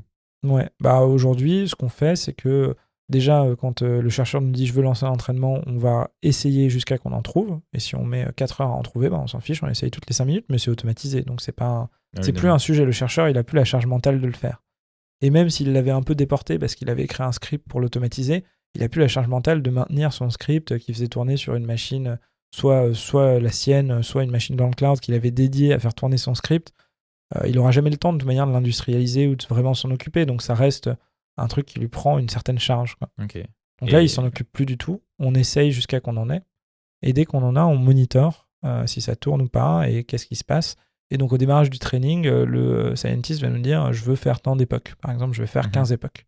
On le force à lui dire, on le force à nous le dire parce que comme on va faire en sorte que ça restart à l'infini, si il nous donne pas de limite et qu'il l'oublie, même si on lui fait du monitoring, du machin, on peut vite se retrouver avec un truc qui dépasse largement les bornes, quoi. Ouais, je comprends. Donc on l'oblige à mettre une fin, et puis si arrivé à ce moment-là, il veut continuer, il édite son nombre d'époques et il le relance. Et donc on monitore que ça tourne, et si on détecte que ça a été reclaim par AWS, on nettoie bien tout pour éviter d'avoir des leftovers ou des machines qui traînent. Tu as le temps de le faire. Au moment où tu te fais reclaim l'instance, tu peux tout nettoyer et tout recommencer, ou alors tu te fais reclaim, ça veut juste dire que tu as tout sauvegardé avant, et sur une nouvelle instance, tu vas tout resetup. C'est plutôt la deuxième. On sauvegarde des checkpoints régulièrement. Aujourd'hui, à chaque époque, mais demain, on fera peut-être un peu plus granulaire parce que pour des gros datasets, des époques, ça peut être assez gros. Ouais, c'est clair. Donc si on arrive au bout de l'époque et qu'on se fait reclaim, c'est un peu dommage d'avoir perdu Le une problème, heure. c'est que tu as l'overhead de temps que ça prend de sauvegarder des checkpoints à chaque fois ou même de faire des évals et tu peux pas forcément te permettre d'en faire tous les 10 batchs ou à toutes les époques non plus, quoi. Exactement. Par contre, AWS te prévient 2 minutes avant reclaim. Et donc, Grand prince. Ouais. Donc 2 minutes, je pense que ça nous suffit à sauvegarder un checkpoint. Donc une de nos tâches qu'on a dans le backlog, ce serait de sauvegarder automatiquement un checkpoint dès qu'on a un reclaim. Ok, ouais, c'est smart. Je pensais pas que tu pouvais faire ça par contre, mais si Ouais. tu arrives à le faire, c'est effectivement, t'as plus cet overhead et tu le fais que quand c'est nécessaire, sous réserve que tu puisses save en moins de 2 minutes et que Ouais. t'as pas de problème, quoi. Après, tu as quand même envie de sauvegarder le checkpoint de temps en temps, rien Ça, que pour évidemment, voir ce oui, qui se oui. passe au cours de l'entraînement. Mais... Et donc là, aujourd'hui, le chercheur, il nous demande juste un entraînement, on s'occupe de le lancer, on s'occupe de superviser qui va aller jusqu'à la fin, et il a juste à récupérer ses résultats. Ok, ouais, c'est plutôt une bonne pratique. Enfin, ça, pour le coup, je pense que c'est des choses que les gens pourraient essayer de faire aussi. Voilà, donc je pense que tout le monde a un peu besoin de ça si on est dans ce cadre où on peut pas se permettre de... Parce qu'en fait, pour donner un exemple, le spot, c'est quand même moins cher que des réservations sur 5 ans d'instance. Ouais, non, c'est 10% du prix total, spot. Enfin, Ouais. c'est assez délirant, les savings que tu peux faire. Nous, on utilise des saving plans et ouais, tu gagnes entre 30 et 70%, mais spot, c'est plutôt entre 70 et 90% du prix que tu économises. Ouais. Ouais, j'en ai parlé pas mal avec AWS justement, parce qu'ils nous poussent beaucoup les savings plans en ce moment. Évidemment. Et je suis là, bah non, mais moi je suis en full spot et j'ai pas de problème. Donc, Ouais. Mais oui, on a clairement une grosse facture AWS qui va d'ailleurs augmenter parce que, j'en ai pas parlé tout à l'heure, mais on commence à repasser une partie, enfin on a une prod en cloud maintenant qui revient à la mode, entre guillemets. Ok, donc juste pour être clair, ta prod en cloud, ça veut dire que tes inférences se font plus on edge, mais elles se font en cloud, c'est ça? Ouais. Et on fait plus rien en edge. Ok, mais vous choisissez, c'est du cas par cas, ou vous avez vocation à repasser 100% sur du cloud quand c'est possible? Là, la décision n'est pas totalement prise parce que le coût de gestion des flux en direct est quand même pour le on-edge. Mais si tu rajoutes les coûts indirects, le coût de gestion de la flotte, machin, là, on commence à être assez proche. Et comme c'est beaucoup plus pratique le cloud, je peux pas te dire que Vision a pris une décision aujourd'hui, mais on installe beaucoup plus de nouveaux clients en cloud aujourd'hui. Ok. Avec un requirement minimum de bande passante, parce que s'ils sont plus capables d'envoyer un email après qu'on soit passé, c'est moins bien. Ça paraît logique. Non, mais du coup, c'est quand même fou de se dire, parce que tu as dit, voilà, la solution que vous aviez aujourd'hui, elle a peut-être pas vocation à rester éternellement. Et là, vous êtes déjà, entre guillemets, en train de rollback une partie de ça vers le cloud. C'est quand même intéressant de se dire que même si le cloud est cher, on peut venir se taper quand même avec les coûts du on-edge et ça peut valoir le coup. Par contre, il faut quand même vraiment bien mesurer quels sont ces coûts, parce que tu as un gain en facilité derrière en plus du compute. Mais malgré tout, ça peut quand même croître très rapidement et un peu... Il y a eu quand même pas mal de travail pour que le cloud soit compétitif. Déjà en utilisant les instances les plus récentes et qui ont la meilleure cost efficiency possible, en mutualisant un maximum avec des grosses instances. Aujourd'hui, par exemple, on utilise Carpenter, je sais pas si ça te parle. Si, nous on l'utilise dans Kubernetes pour gérer justement toutes les instances. Et donc, avec Carpenter, plus du spot et des optimisations, notre prod est aussi en spot aujourd'hui. Mais si jamais il n'y a plus de spot, avec Carpenter, on arrive à configurer qu'il va nous prendre une on-demand s'il n'a pas le choix. Okay. Et donc, on a des optiques qui sont intéressantes parce que Carpenter nous choisit des spots plus grosses qu'on remplit pas à fond parce qu'elles sont moins chères que des instances plus petites qui ont monté en prix ou qui seraient voire plus dispo en spot. Et donc, ce qui est marrant, c'est que par rapport à mon suivi un peu à l'ancienne de est-ce qu'on utilise bien toutes nos ressources, est-ce qu'on est bien à 90%, au-delà de 90% de CPU, de GPU, là, ça a un peu moins de sens. On est à 85, mais on coûte moins cher par caméra, quoi. Ouais. Non, après, Carpenter, c'est quand même vachement pratique. Et le truc qui est assez fou, c'est que c'est en plus même pas un service à part entière d'AWS, c'était un truc open source qu'il faut déployer sur son EC2 ou son cube ou peu importe. Alors que ça marche. Enfin, c'est vraiment ce qui marche le mieux pour avoir des coûts réduits, quoi. Ouais, là on est dans le cadre d'un cluster cube avec des modèles déployés sur des Triton serveurs qui servent beaucoup de requêtes à nos pods de nos clients. Et on a eu un changement de software relativement minimal pour passer au cloud. On déploie un pod par client comme on avait un serveur physique par client. Okay. Et par contre, on change la partie inférence, on la sort du pod de l'app client, on la met dans un Triton. Et banco pour nous, parce que c'est ce qu'on faisait déjà en recherche. Pour les inférences de recherche, on avait une pipeline de batch qui lançait des serveurs CPU et des Tritons. Donc en fait, la prod cloud est devenue assez proche. Ok. Ouais, pour que tout le monde comprenne bien, Triton, c'est la solution de NVIDIA pour faire du serving de modèles qui est en plus un peu agnostique de où est-ce qu'on le lance ou quel modèle on met dessus, quoi. Ouais. La question qui me vient, par contre, vous passez de on-edge à dans le cloud, il y a quelque chose quand même qui va augmenter fatalement, ça va être la latence. À quel point c'est un problème pour vous? Parce que votre cluster... Alors, tu peux faire un cluster cloud qui va être un peu multi-région, multi-zone et avoir quelque chose où tes clients aux US, ils vont quand même taper sur des pods US, mais il y a quand même une complexité cloud et DevOps derrière qui est non négligeable. Comment vous avez mitigé ça ? En fait, aujourd'hui, la latence est sur la partie compute, etc., relativement peu un problème. Pour plein de raisons historiques, aujourd'hui, nos alertes n'arrivent pas en 5 secondes de toute manière. Ok. Donc, qu'on passe de 5 secondes en physique à 6 secondes parce qu'on est en cloud ou même 7 secondes, tu vois. Le temps que ça fasse le tour du monde, en fait, c'est pas... C'est pas ça le sujet. On a d'autres sujets de latence dans plein de choses, de la manière dont on gère les alertes, qui font que c'est pas trop grave pour nous. Parce qu'on n'a pas besoin de vrai temps réel, dans le sens où la personne qui veut voler quelque chose et qui part en courant du magasin, c'est quand même assez rare. Ouais, j'imagine. Ça se voit un petit peu. Donc, ce qu'on dit à nos clients aujourd'hui, c'est qu'on vise 30 secondes pour leur envoyer une alerte. Ok, ouais, en fait, on aurait pu commencer par là. C'est vrai qu'une seconde à l'échelle de 30 secondes... Voilà, donc ça, c'est moins un sujet. Okay. Par contre, gros sujet qu'on a eu qui peut intéresser peut-être les gens, bon là, je parle vraiment de DevOps, pas du tout de computer vision, mais on a besoin pour nos clients d'avoir une unique adresse IP à laquelle ils doivent s'ouvrir pour qu'on récupère les flux vidéo pour notre cloud.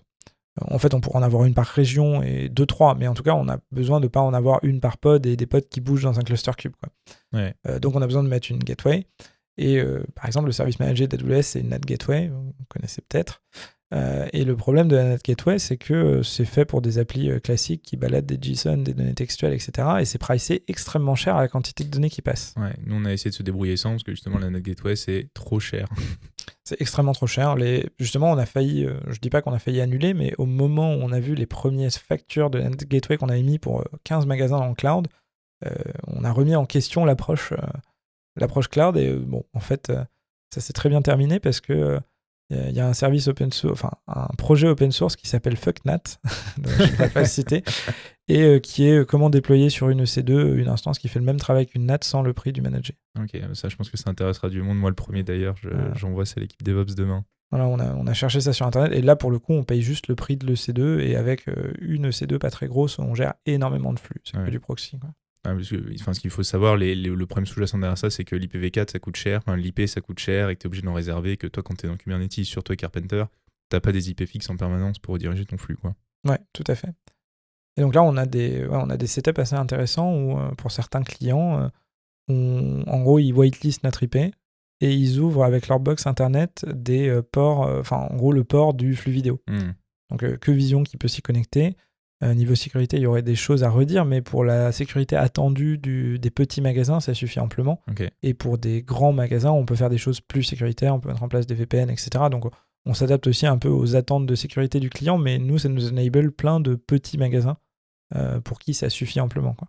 Ah ouais, non mais super intéressant, comme quoi juste il faut mesurer les efforts et l'investissement que tu vas mettre dans ton infra, aussi le cas d'usage final, et toi à quel point tu es bénéficiaire sur un client et combien ça te coûte d'installer ta solution, quoi. À la base là-dessus on partait sur des Raspberry Pi qui faisaient juste passe-plat, mais on avait quand même besoin de mettre un truc chez le client. Et ben là le fait qu'on n'ait plus besoin d'un truc chez le client, c'est quand même un gros enabler en plus pour le fait de passer en cloud. Pour votre passage à l'échelle, j'imagine que c'est quand même vraiment nécessaire. T'es Head of Data aujourd'hui, il y avait des gens à la data avant que tu arrives chez Vision pour créer les premiers modèles, ou est-ce que tu étais vraiment la première personne de l'équipe? Je sais que tu as été en charge du recrutement et de monter un peu cette équipe data. Comment s'est passé le début?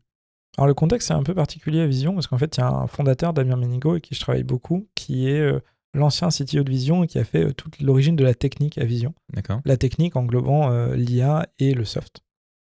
Et le DevOps aussi, mais je pense qu'à l'époque, le DevOps, c'était beaucoup moins un sujet. C'était le cofondateur d'une startup, quoi. Voilà. Et donc, c'est sa première boîte comme les autres fondateurs de Vision. Damien a fait des choses fantastiques pour quelqu'un dont c'est la première boîte.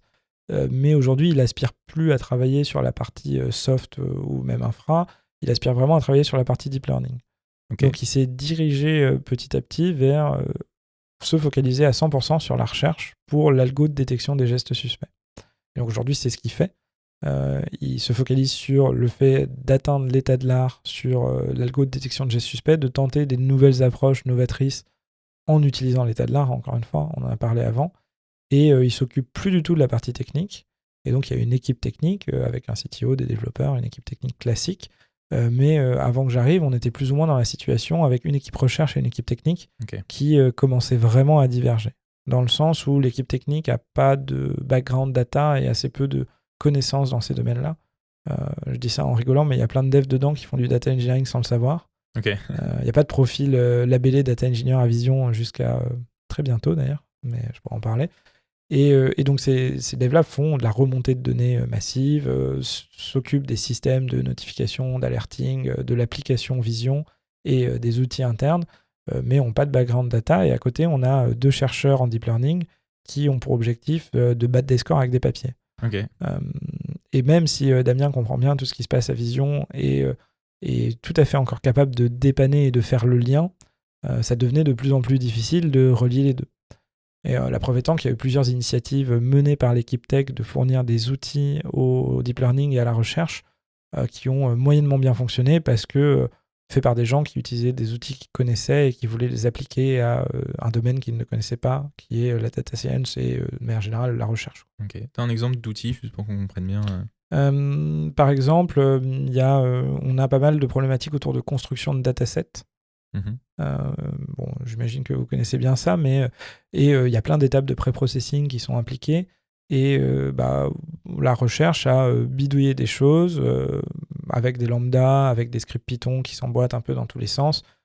Aujourd'hui, moi, je vois plein d'outils modernes pour faire ça, mais ils se tournent plutôt du côté du data engineering. Je vois des orchestrateurs, des choses avec des workflows, des assets. Moi, j'aime beaucoup Daxter personnellement. Je trouve que ça se prête extrêmement bien à faire ce genre de choses. Mais c'est pas des outils connus par l'équipe dev dont je te parle. Non, parce c'est qu'ils des viennent... outils de data engineering. Voilà, parce qu'ils viennent pas du tout de là. Et donc, les devs vont peut-être proposer un service déployé parce qu'ils ont l'habitude de faire des services Django, donc ils vont te faire un service Django avec une BDD qui va orchestrer tout ça avec des tâches planifiées avec un Celery. Ça peut marcher, mais c'est extrêmement peu flexible pour faire évoluer, pour observer ce qui se passe. Et en fait, dès qu'il fallait changer une brique là-dedans parce que la recherche voulait ajouter une transformation, c'était pas possible, quoi. Ouais, parce que le truc est pas fait pour. Et on parlait d'outils tout à l'heure. En fait, savoir que Daxter, c'est le truc qui va résoudre ton problème, ben, c'est ta culture un peu MLOps et data engineering qui te le donne. Et en fait, si t'as fait que du software, bah, tu connais pas forcément ces outils qui sont adaptés à ce problème-là spécifiquement, quoi. Voilà, et donc il y a eu plusieurs initiatives comme ça à Vision qui n'ont pas très bien marché, et je comprends totalement pourquoi. Et donc il y avait, avant qu'on arrive, aussi beaucoup de frustration sur cet aspect, comment on arrive à faire un training distribué dans le cloud qui ne nous coûte pas trop cher. Ok. Pourquoi distribuer? Je peux peut-être revenir là-dessus. Vas-y, pardon. Non, vas-y, je t'en prie. Non, mais pour faire un peu l'historique, l'idéal, entre guillemets, tu dois faire un training sur GPU. Le plus simple, c'est tu as une machine, il y a un GPU dessus, tu mets tes données, tu fais ton training. Bon, en faisant ça, on se rendait compte qu'on n'arrivait pas à saturer le GPU parce qu'il y a des opérations CPU à faire et que les opérations CPU sur le CPU de la machine GPU vont pas assez vite. Parce qu'on a de l'encoding, du decoding de vidéos avec des différences de codec, etc. Et en fait, c'est pas le GPU qui était saturé, c'était le CPU. Donc tu te dis, je veux quand même utiliser ce GPU-là, donc je vais devoir rajouter du CPU. Et dans le cloud, a priori, on ne peut pas modifier les machines pour rajouter du CPU, donc on va devoir mettre des machines CPU à côté. Ok. Et donc là, tu commences à devoir avoir un CPU à côté de ton GPU, et tu mets un CPU assez gros pour saturer ton GPU. Mais qui est une deuxième VM. Voilà, une deuxième VM. Donc là, tu commences à faire un training distribué, et c'est là que les ennuis commencent. Okay, mais c'est pas distribué sur plusieurs GPU, sur plusieurs machines, pour le moment en tout cas. Là, on parle vraiment de distribuer plusieurs parties du processing, donc encoding, decoding sur le CPU, versus training, batch de training sur le GPU. Ouais, c'est ça. Et donc, c'est simple si tu le fais en batch, entre guillemets, parce que tu as une opération de batch qui traite un truc que tu peux scaler, et puis tu as une deuxième opération de batch, mais si tu veux en lancer beaucoup et que tu veux gagner du temps, surtout, t'as pas envie d'attendre que le CPU soit fini pour commencer ton entraînement. Sinon, t'as des gros délais. Tu fais x2, x3. Ouais. Et donc, et puis en fait, tu fais ça, et là, tu te rends compte que t'arrives toujours pas à saturer ton GPU, et t'enquêtes un peu, et tu vois qu'en fait, les instances cloud, elles ont une limite de bande passante, et que tu peux pas juste passer des centaines de gigas de vidéos assez vite pour saturer le GPU. Non. Donc là, le GPU est trop puissant, et toi, t'es embêté, tu peux pas passer assez de vidéos. Donc tu te dis, en fait, il y a des instances qui ont un meilleur ratio que celles qu'avait le gros GPU en termes de bande passante versus GPU power. Et donc tu te retrouves à prendre des plus petits GPU. Mais là, si tu veux que ton training ne prenne pas 3 semaines, tu vas devoir en mettre plusieurs. Mais du coup, tu as juste des plus gros serveurs avec plus de GPU, et en plus, tu as du NVLink entre tous tes GPU, donc globalement, ça se passe bien. Donc là, tu te retrouves avec plusieurs GPU. Après, tu vas commencer à vouloir mettre plusieurs CPU parce que sinon, tu as des bottlenecks. Et donc là, tu te retrouves avec un training distribué de plusieurs GPU, CPU. Ça marche, mais c'est quand même un certain travail de DevOps/MLOps pour mettre ça en place. Et c'est quelque chose avec lequel Vision avait du mal encore récemment. Donc là, on est sur du distribué, mais du coup, on a fait vraiment un scaling vertical d'une instance où on a un seul serveur, mais par contre avec beaucoup de ressources et qu'on continue d'augmenter. Non, là, je parlais d'horizontal. Donc, tu as quand même plusieurs VM avec plusieurs GPU qui sont différents. Parce que la limite de bande passante, elle est au niveau de la VM. Ouais, évidemment. Okay. Et donc, si j'arrive pas à faire rentrer assez de trucs dedans pour saturer mon GPU, je suis obligé de prendre un GPU plus petit. Et après, c'est à quel moment je veux que ça finisse, quoi. Ah, évidemment. Oui, mais en fait, donc vous avez retourné le problème. C'est vraiment pas comment est-ce que tu fais rentrer le plus de data possible, mais c'est comment tu sizes bien ton GPU pour qu'il accepte le maximum de la bande passante que ta VM peut offrir, en fait. Ouais, et du coup, tu fais scaler ça horizontalement pour que ton training ne pète pas 1000 ans. Ouais, c'est ça. En fait, la target, c'est comment tu fais pour que le GPU soit utilisé au-dessus de 95% tout le temps, pour que tu payes pas des instances pour rien. Ah, évidemment. Et du coup, tu as quoi comme solution qui t'aide à faire ça? Des choses comme Ray, par exemple, pour vraiment du compute distribué? Ouais, alors je suis pas expert en Ray, mais justement, avant qu'on arrive, c'était la tentative Ray, parce que Ray, a priori, est le seul outil que je connais qui est censé faire ça. Mais qui est assez bas niveau. Ouais, et bah il y a eu un POC assez long sur Ray qui a rien donné, qui a été assez difficile. Et donc, on n'a pas relancé le truc. Moi, quand je suis arrivé, ce qui est amusant, c'est que la solution qu'on avait, c'est un truc qui est sorti de... en gros, un ensemble de scripts bash un peu à l'arrache qui démarrent des instances et qui font des choses. Et quand je suis arrivé, ça commençait déjà à marcher, ça. Et donc, nous, on a dû faire passer ça à une étape un peu plus industrielle pour que ça marche pas 70% du temps, mais 99% du temps. Et donc, aujourd'hui, on a des outils qui sont pas faits pour ça, que si je pouvais, si j'avais le temps et que s'il y avait un bon ROI dessus, je remplacerais, mais qui aujourd'hui fonctionnent, donc on va pas toucher pour l'instant. On va spawner à la volée, et tu vas voir que c'est pas fait pour des instances avec Terraform. Ok. Et donc Terraform n'est pas fait pour faire des choses dynamiques, parce que Terraform est fait pour gérer un state fixe que tu sets et puis que tu vides, mais avoir une source de vérité. Bon, bah là, nous, on va dynamiquement générer du state Terraform et spawner des instances. Et comme je t'en parlais avant, bah, on va essayer, des fois on n'en a pas parce que c'est des spots, on va vouloir essayer plusieurs régions, plusieurs AZ, et pour gagner du temps, on va essayer de le faire en parallèle. Donc en parallèle, on va essayer plein de régions et plein d'AZ, on va en garder qu'une, et on va devoir destroy toutes les ressources qu'on avait à moitié créées dans les autres. Okay. Mais ça ne nous coûte pas très très cher, parce que c'est pas des instances qui coûtent très cher, donc on accepte de perdre un petit peu d'argent pour des ressources pour rien, t'attends qu'on les destroy assez vite. Et donc avec du Terraform, on va essayer de créer dans plusieurs régions AZ et en parallèle des choses. Et ensuite, on va setup les machines avec Ansible, le classique du... Ouais, donc là, on est vraiment sur du pur DevOps, Terraform, Ansible. Mais ça, c'est parce que la personne qui a repris les scripts bash, c'était un DevOps. Et donc, il a utilisé les outils qu'il connaissait. C'est marrant comment la culture des personnes qui font le truc donne des solutions très différentes à la fin. Voilà. Donc, ce bout-là, en fait, on n'a pas... Enfin, c'est pas les bons outils, mais j'ai pas grand-chose à y redire. Aujourd'hui, on l'encapsule, on l'utilise tel quel, et ça marche plutôt bien. Je sais pas si je conseillerais de faire ça pour redémarrer. Mais après tout, ça n'a pas marché avec Ray et j'ai pas les détails des raisons du pourquoi ça n'a pas marché avec Ray. Moi, ma petite frustration, c'était qu'avant d'arriver, j'aurais bien mis ça dans Daxter, par exemple. Ce genre de use case, c'est un peu plus difficile. Ça doit être faisable en écrivant des choses custom, mais c'est pas fait pour à la base, parce que Daxter, c'est fait pour faire du batch. Donc là, on pourrait le framer comme un problème de batch, en se disant, nos CPU, ils ont une tâche batch à faire. Nos GPU, ils ont aussi une tâche batch à faire, mais la fin de la tâche batch, j'ai fini de tout traiter. Mais il faut qu'ils communiquent entre eux entre-temps, quoi.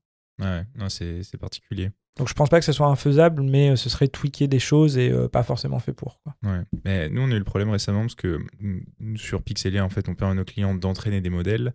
Donc du coup, on lance des jobs en fait à la volée, sauf que là, maintenant, on doit le faire sur plusieurs clouds pour avoir en fait assez de disponibilité GPU pour tout le monde. Donc j'ai cherché exactement la solution à ce problème-là. Et donc au début, j'ai regardé des solutions un peu comme Daxter, Orchestra, donc plutôt côté vraiment orchestrateur pour spawn des VM ou Terraform. Et je suis tombé sur quelque chose qui s'appelle SkyPilot, qui se base sur Ray, qui fait en fait exactement, je pense, ce que vous cherchez à faire. Et du coup, nous, on a implémenté. En fait, tu vas avoir un nœud de base qui est tout le temps là, qui est capable de schedule des ressources en fait sur n'importe quel cloud. Donc il a les accès en fait, etc.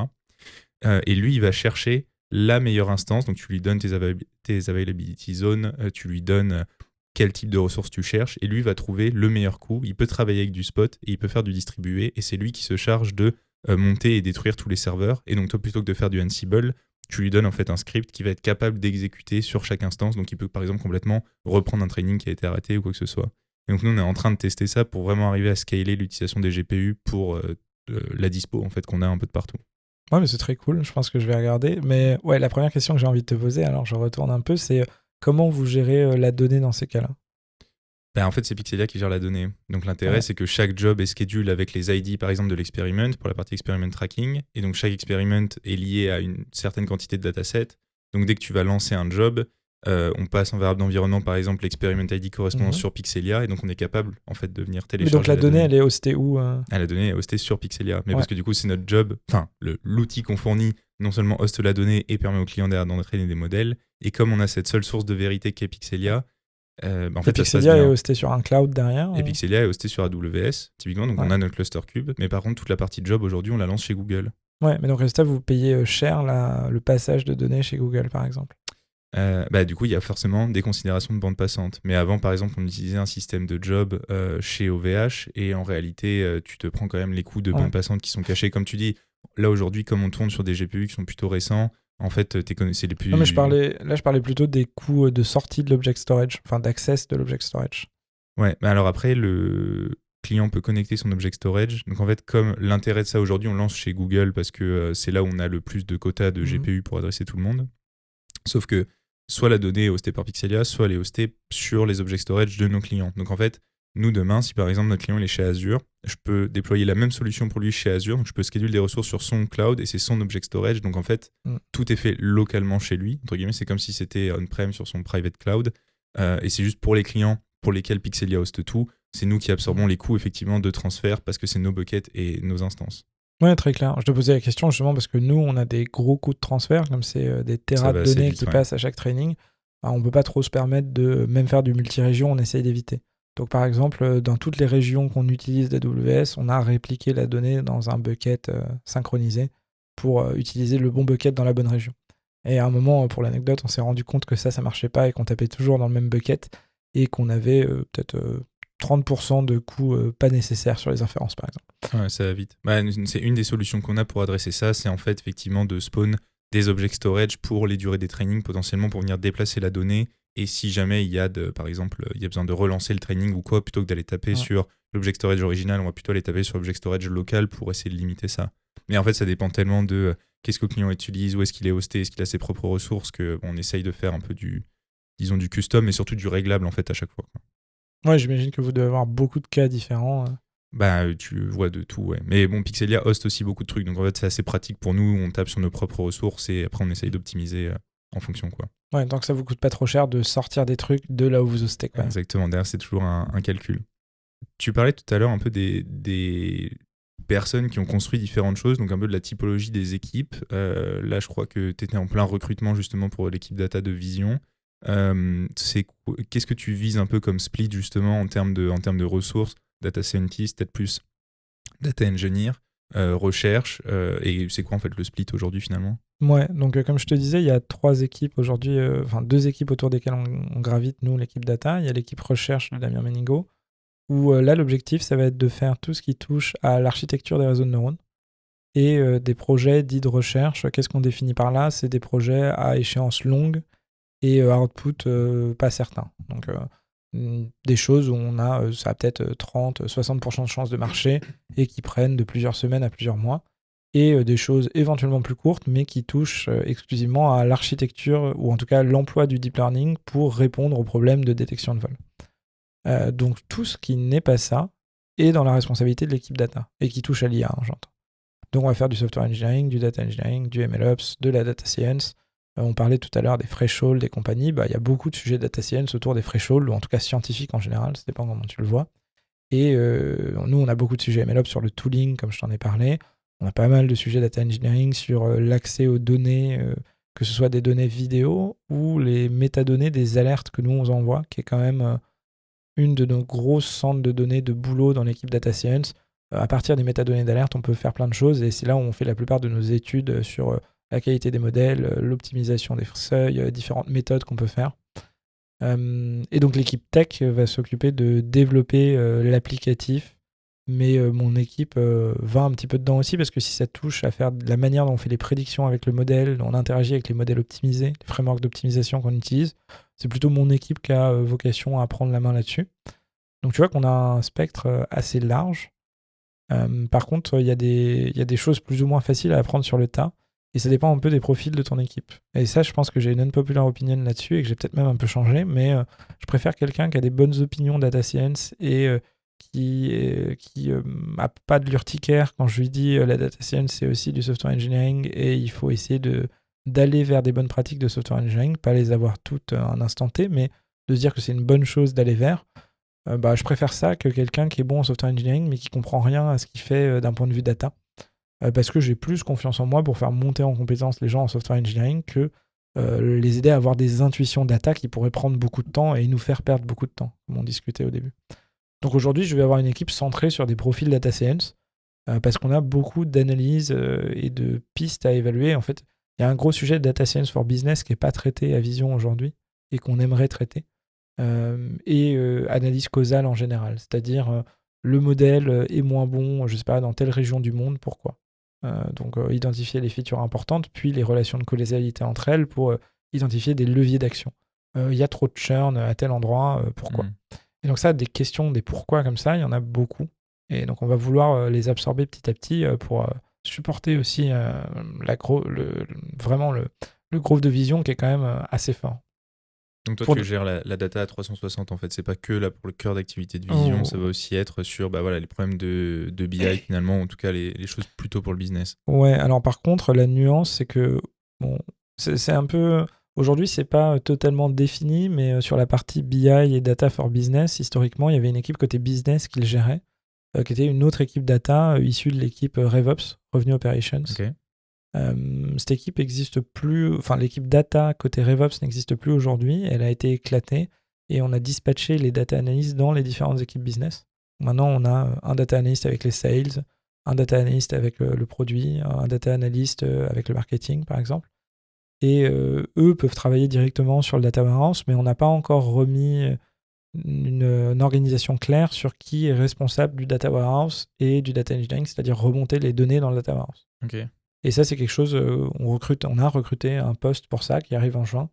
Et on veut qu'il travaille sur plein de sujets autour de la data engineering et de l'analytics engineering surtout. Donc il y aura un volet comment on peut accélérer les initiatives côté produit, côté data science, par exemple en nous mettant à disposition dans des formats pratiques les métadonnées des alertes dans un data lake sur un object storage. Comment on peut accéder avec des bonnes perfs de query à un ensemble de données dans le data warehouse sur lesquelles on va faire les analyses dont je te parlais avant, et un aspect comment on unifie et on centralise et on documente toute la partie data for business, où aujourd'hui on a des progrès à faire là-dessus.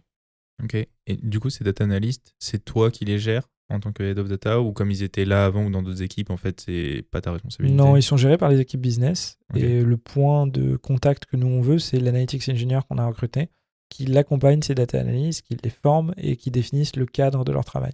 Mais avec des pratiques qui sont plutôt inspirées de toi et ce que tu fais aussi avec tes équipes finalement. Oui, mais c'est un peu moins des problématiques un peu différentes parce qu'aujourd'hui on interagit peu avec des données analytics du data warehouse. Historiquement, c'était le scope de l'autre équipe data. Aujourd'hui, on va essayer de trouver une barrière pertinente entre les data analysts own la partie business et font des dashboards pour le business, et nous, on gère la partie technique et une partie de la modélisation business, mais on veut pas aller trop loin. On veut trouver un bon équilibre pour ne pas se faire submerger par des demandes business, mais quand même arriver à poser un socle commun qui leur permet d'aller plus vite et surtout d'éviter les erreurs. Okay.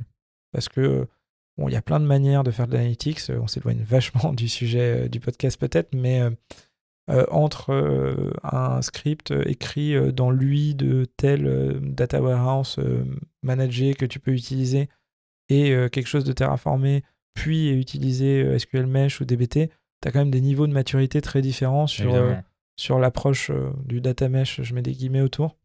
On veut quand même essayer d'aller vers quelque chose de plus en plus mature pour avoir une bonne documentation, un linéage clair et des choses qui sont testées, quoi.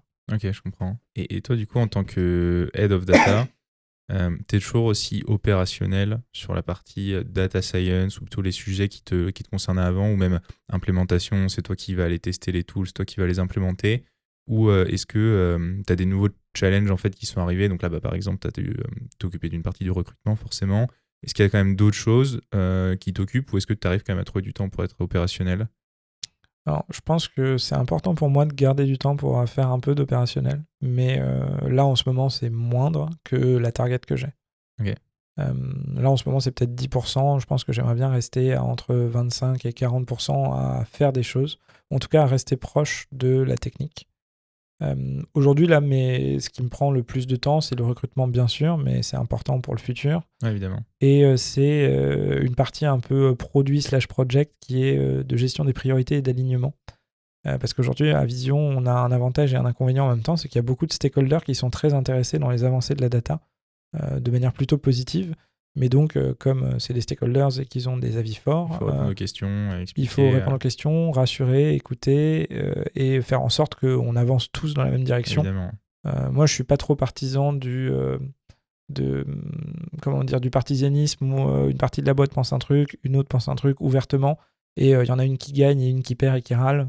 Je pense que faut qu'on se mette d'accord sur quelque chose, et puis même si c'était pas notre avis à la base, après on disagree and commit, on y va. Et quand c'est avec des stakeholders qui sont des fondateurs et qui ont des opinions fortes, ça prend plus de temps. Et ça se comprend. Hein. Et ça pourrait être un travail d'un PM Data, par exemple, si c'était l'opportunité. Le truc, c'est que comme notre sujet, c'est vraiment améliorer les performances de l'algo de détection, c'est-à-dire envoyer moins de fausses alertes et louper moins de gestes de vol, le feedback utilisateur et la boucle vertueuse du produit est quand même relativement limité, quoi. On peut nous remonter des vols qu'on n'a pas trouvés, mais c'est rare. On peut râler qu'il y a trop d'alertes, mais à part quantifier ces deux feedbacks, en tout cas sur ce problème-là qu'on a aujourd'hui, on va pas en avoir beaucoup d'autres. Donc la partie démarche produit, de prendre en compte le feedback utilisateur pour faire quelque chose de vertueux, etc., il y a un peu moins de choses à manger, on va dire. Ce serait un peu overkill aujourd'hui d'avoir vraiment quelqu'un qui est product vraiment sur cette partie-là. On a essayé et apparemment ça a été un peu trop overkill, justement. Ok. Donc aujourd'hui, c'est plus on a un problème, quels sont les moyens qui nous paraissent les plus pertinents pour y répondre. Et on a plein de moyens, plein d'idées, il faut juste essayer d'arriver à nous aligner pour se mettre d'accord sur lesquels on met en place. Et ça, c'est ton rôle aujourd'hui un peu, c'est d'aligner tout le monde et de prendre le bon ou le mauvais, en tout cas de faire la différence entre le bon et le mauvais de chaque côté et de faire en sorte que tout le monde avance dans la même direction, quoi. Ouais, et puis tout le monde n'a pas du tout la même vision sur ce qu'on devrait faire, sans mauvais jeu de mots. Ouais. Et il y a des profils très business et des profils très techniques qui n'ont pas du tout la même approche. Tu vois, moi, j'entends souvent, même pas que à Vision d'ailleurs, est-ce qu'on se prend pas trop la tête, tu vois, une conception un peu business de est-ce qu'on se pose les bonnes questions, est-ce qu'on n'est pas en train de trop complexifier les choses. Et à l'inverse, ça arrive assez souvent qu'on se prenne les pieds dans le tapis parce qu'on n'a pas assez réfléchi à ce qu'on faisait, notamment sur des hypothèses data science et sur typiquement les jeux de données sur lesquels on tire des conclusions, les biais qu'on peut avoir dans comment on les constitue, les tailles qu'on utilise. Donc ça, c'est quand même des sujets qu'on a très souvent à Vision parce qu'on a de l'information parcellaire. Par définition, un vol qu'on ne trouve pas, on n'est pas au courant. Évidemment. Et donc, on ne pourra jamais calculer un recall en production. Vous avez un problème de calculer... Enfin, vos utilisateurs ne vous apportent pas de la ground truth un peu comme par magie, non, comme ça peut l'être dans d'autres use cases. Pas en bonne qualité ni en bonne quantité. Ouais, et ça se comprend, hein, on ne peut pas s'attendre à ce qu'ils le fassent du jour au lendemain. Mais donc, on doit travailler avec des informations parcellaires et faire des hypothèses. Et c'est dans ce cadre-là que c'est facile de se prendre les pieds dans le tapis si on n'a pas toutes les composantes en tête. Ok. Et pour des gens qui sont head of data en devenir, ou en tout cas pour qui ça constitue un poste vers lequel ils voudraient aller, cette partie justement opérationnelle, donc elle est importante pour toi. Est-ce que tu penses que le pourcentage que tu as mis, en gros, de rester entre idéalement 25 et 30% de vraiment opérationnel, quand on dit opérationnel, c'est technique, hein, c'est quelque chose que tout le monde devrait avoir, en tout cas à ce niveau de responsabilité, c'est quelque chose qui est vraiment vital, ou est-ce qu'en fait on peut vite passer l'entièreté de son temps, mais parce que le plus important c'est justement tout le reste, et c'est ça les responsabilités d'un head of data? Alors, c'est amusant parce que je vais te faire une réponse un peu bateau, il y a autant d'head of data que d'entreprises, mais je ne sais pas à quel point c'est parce qu'il y a pas mal de gens seniors dans la data et que les gens seniors ont besoin de valoriser le salaire qui va avec, etc. Mais il y a plein de head of data que je connais et je me mets dedans qui ont en fait une équipe de 5 personnes. Donc, head of, c'est un rang dans une startup pour dire que tu es au-dessus d'un lead en termes de rémunération. Pour autant, un lead pourrait peut-être faire ton travail, ça dépend des cas. Dans le mien, on n'attendrait peut-être pas d'un lead d'avoir autant d'interactions avec des stakeholders C-level. C'est un peu ma question, c'est parce que du coup, quand tu m'en parles, j'ai quand même l'impression qu'il n'y a pas que 5 personnes, mais qu'en fait, tu as presque autant d'utilisateurs que de personnes dans la boîte au niveau des problématiques data et de ces problématiques d'alignement. Ouais, c'est vrai. Mais donc, en fait, ce que je veux dire par là, c'est qu'il y a des boîtes où le head of data, c'est comme un tech lead, ça change pas grand-chose. Il y a 4 personnes dans l'équipe et c'est plus le titre est plus un reflet de sa seniorité et de l'évolution peut-être future de la boîte.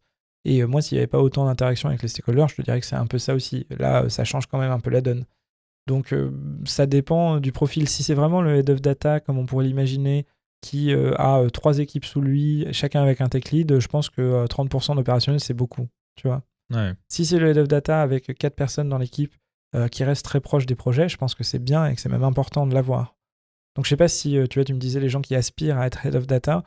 Bon, je pense que ça de la boîte dans dépend. laquelle ils vont arriver. Ça dépend, voilà, où ils se retrouvent, quoi. Je pense que dans tous les cas, c'est important de passer par de la technique à un moment. Bon, ça paraît évident, mais. Non, ça paraît évident, mais après, tu l'as dit, et toi, quand même, prendre des bonnes décisions d'un point de vue, par exemple, techno que tu vas utiliser à plein d'endroits, que ce soit par exemple data engineering, ML, DevOps ou ce que tu veux, ça passe par ton expérience perso. En fait, si c'était pas toi le head of data, mais quelqu'un d'autre, vous auriez peut-être pas implémenté les mêmes pratiques. Pareil, si le DevOps c'était pas la même personne. Donc, en fait, ça forge quand même l'identité, la culture de la boîte sur les technos utilisés, vers où tu vas avancer, potentiellement les bonnes ou les mauvaises décisions. Donc, il ne faut pas sous-estimer cette partie technique, en tout cas l'expérience technique des head-off ou même des leads, quoi. Ouais. Ce qui paraît évident, dit comme ça, mais je veux dire, on se rend compte quand même que là, sur tout ce que peut comprendre la data, il y a quand même un vaste périmètre de sujets qui sont vraiment à la jointure du DevOps, de la science pure et dure et du machine learning, de la programmation vraiment pour l'IA, quoi. Ouais, bah là tu me fais penser à un sujet, je sais pas si ça te parle, les profils d'ingénieurs en termes de compétences. Je t'écoute. C'est des trucs un peu théoriques sur le fait que l'ingénieur idéal, ce qu'on te disait un peu avant, c'est qu'il doit avoir une forme en T, c'est-à-dire qu'il y a une compétence dans laquelle il est très très bon et le reste il a les bases. Et ça c'était à la mode il y a pas mal d'années comme la référence pour vous développer en tant qu'ingénieur technique, c'est ça qu'il faut faire, il faut être excellent dans un domaine et avoir juste les bases dans l'autre. Et j'ai l'impression que c'est de moins en moins vrai et qu'aujourd'hui, on a beaucoup plus besoin de gens qui, effectivement, ont une expertise principale, dans le sens, on va les recruter pour un poste parce que le gros problème qu'a la boîte à ce moment, c'est aligné avec leur expertise principale, mais il faut être bon dans les autres domaines, tu vois. Et moi, j'essaie de m'appliquer à pas être trop à la ramasse en DevOps, pas être à la ramasse en data engineering, et je pense que je me débrouille pas trop mal en software engineering parce que c'est celui dont, à part le MLOps, dans lequel je suis le plus proche. Mais c'est assez important pour moi d'être au niveau sur tous ces autres aspects, et pas juste d'être bon en MLOps et de rien comprendre au reste, parce que je pense que ça me limiterait énormément en fait, dans ce que je suis capable de faire dans l'entreprise, quoi. Ouais, non, j'avais pas entendu parler des profils d'ingénieurs. Par contre, le T-shape engineer, ça j'avais déjà entendu, mais plutôt sur des blogs en anglais. Mais comme tu dis, c'est pas forcément un concept enfin, c'est pas qu'il est pas très actuel, mais en tout cas, il est peut-être pas forcément adapté aujourd'hui par rapport à ce qu'on attend des gens dans la data, quoi. Ouais. Et puis d'ailleurs, j'ai une grosse remarque. En fait, on parle de head of data depuis tout à l'heure, mais ce poste, à 90% du temps, c'est de l'analytics habituellement. L'analytics, c'est du data engineering. C'est pas un poste IA et on rajoute les use cases IA par-dessus parce qu'on ne sait pas où les mettre ailleurs. Donc en fait, moi, je suis dans Modern Data Network. Je sais pas si ça te parle.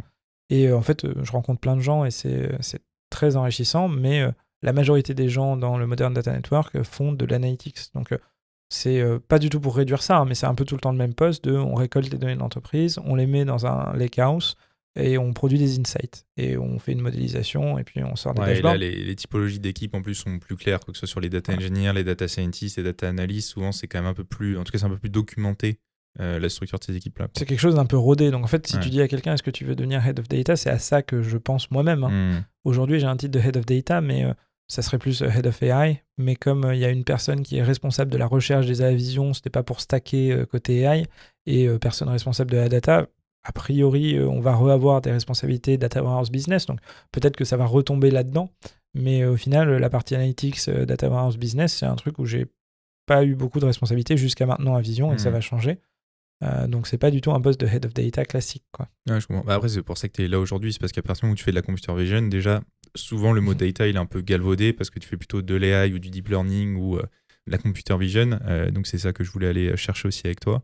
On commence à parler un peu d'AI et c'est vrai que finalement on le met quand même un peu à part des autres use cases plus traditionnels, alors que ce soit des use cases business ou même des use cases potentiellement en computer vision ou machine learning tradi.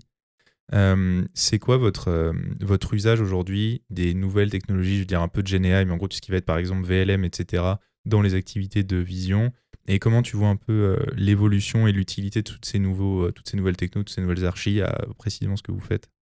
Et peut-être du coup à d'autres niveaux de la boîte aussi, parce que peut-être que tu dois mettre en fait toi à dispo demain, je sais pas, un chat ou du RAG à d'autres stakeholders justement, et ça rentrera dans tes responsabilités de head of data. Ouais, très intéressant. Donc d'abord la première sur les nouvelles avancées pour notre produit. On benchmark régulièrement les dernières archis et les derniers LLM qu'on a à dispo pour voir si ça peut nous améliorer. On a mis en place un cadre pour le faire et on essaie de le faire régulièrement. Et dès qu'on se rapproche d'une performance similaire à ce qu'on a, on va essayer un peu plus. Aujourd'hui, c'est pas le cas, mais on a quand même des intuitions fortes que sur des LLM multimodaux qui sachent traiter de l'image, voire de la vidéo, on pourrait vraiment avoir des choses.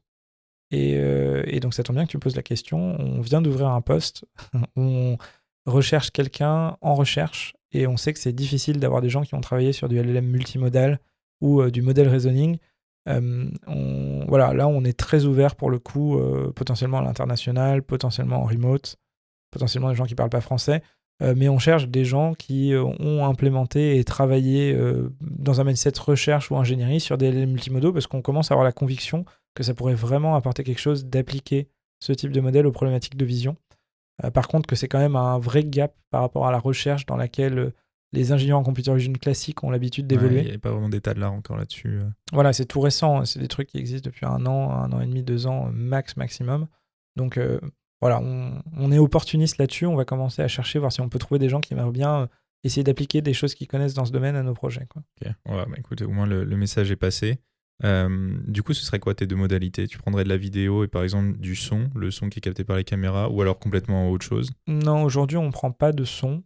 Non, je veux dire, si tu devais te projeter, Ouais, évidemment. par contre, c'est à quel point on pourra empiler des choses parce qu'en fait, on peut par exemple utiliser un LLM classique pour nous sortir du texte une description pas trop mauvaise de notre situation Ouais, évidemment. et combiner ça à la vidéo et comme ça profiter d'un modèle très bon pour décrire, peut-être externe, tu vois, qui n'est pas à nous, et combiner avec notre vidéo, notre knowledge, notre base de données, parce qu'il faut qu'on puisse inclure les vidéos dedans pour qu'on puisse leverage nos grosses bases de données, tu vois. Mais est-ce qu'on peut aussi leverage des choses entraînées par d'autres très performantes? Pourquoi pas? Aujourd'hui, il y a le vidéo to texte par exemple, il y a plein de choses très très bonnes. Par contre, pas du tout dans le cadre de détecter le geste de vol. Parce qu'il est très discret, très petit, tu vois. Pour donner un exemple, un des trucs qui nous embête le plus, c'est qu'on envoie plein de fausses alertes parce que les gens rangent leur téléphone dans leur poche.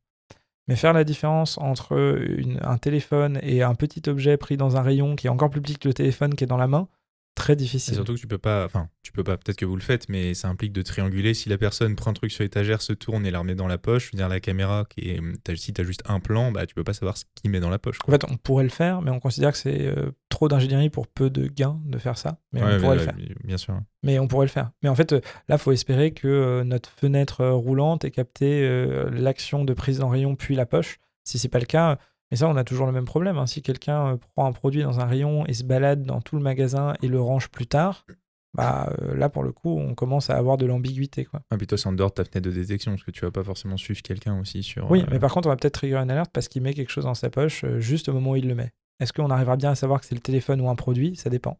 Ouais, non, mais... Et tu m'as posé une autre question sur les outils LLM. C'est un sujet qu'on veut explorer. Là, c'est plus une affaire de bande passante parce que Évidemment. on va être 6 en juin, mais là, on est 2. Donc, un peu plus limité sur ces trucs-là. Mais on est une équipe, on est une boîte très people intensive. Ok. On arrive quand même à tout à fait rentrer dans nos frais, etc. Mais juste le fait d'avoir 4000 petits clients fait qu'on a pas mal de customer success. On a beaucoup de sales. Et donc, il y a pas mal à gagner en productivité dans ces équipes-là, avec Bien sûr. déjà un bon data warehouse et des bonnes données pour prendre des décisions, et des automatisations qui vont avec, et aussi des outils d'IA générative.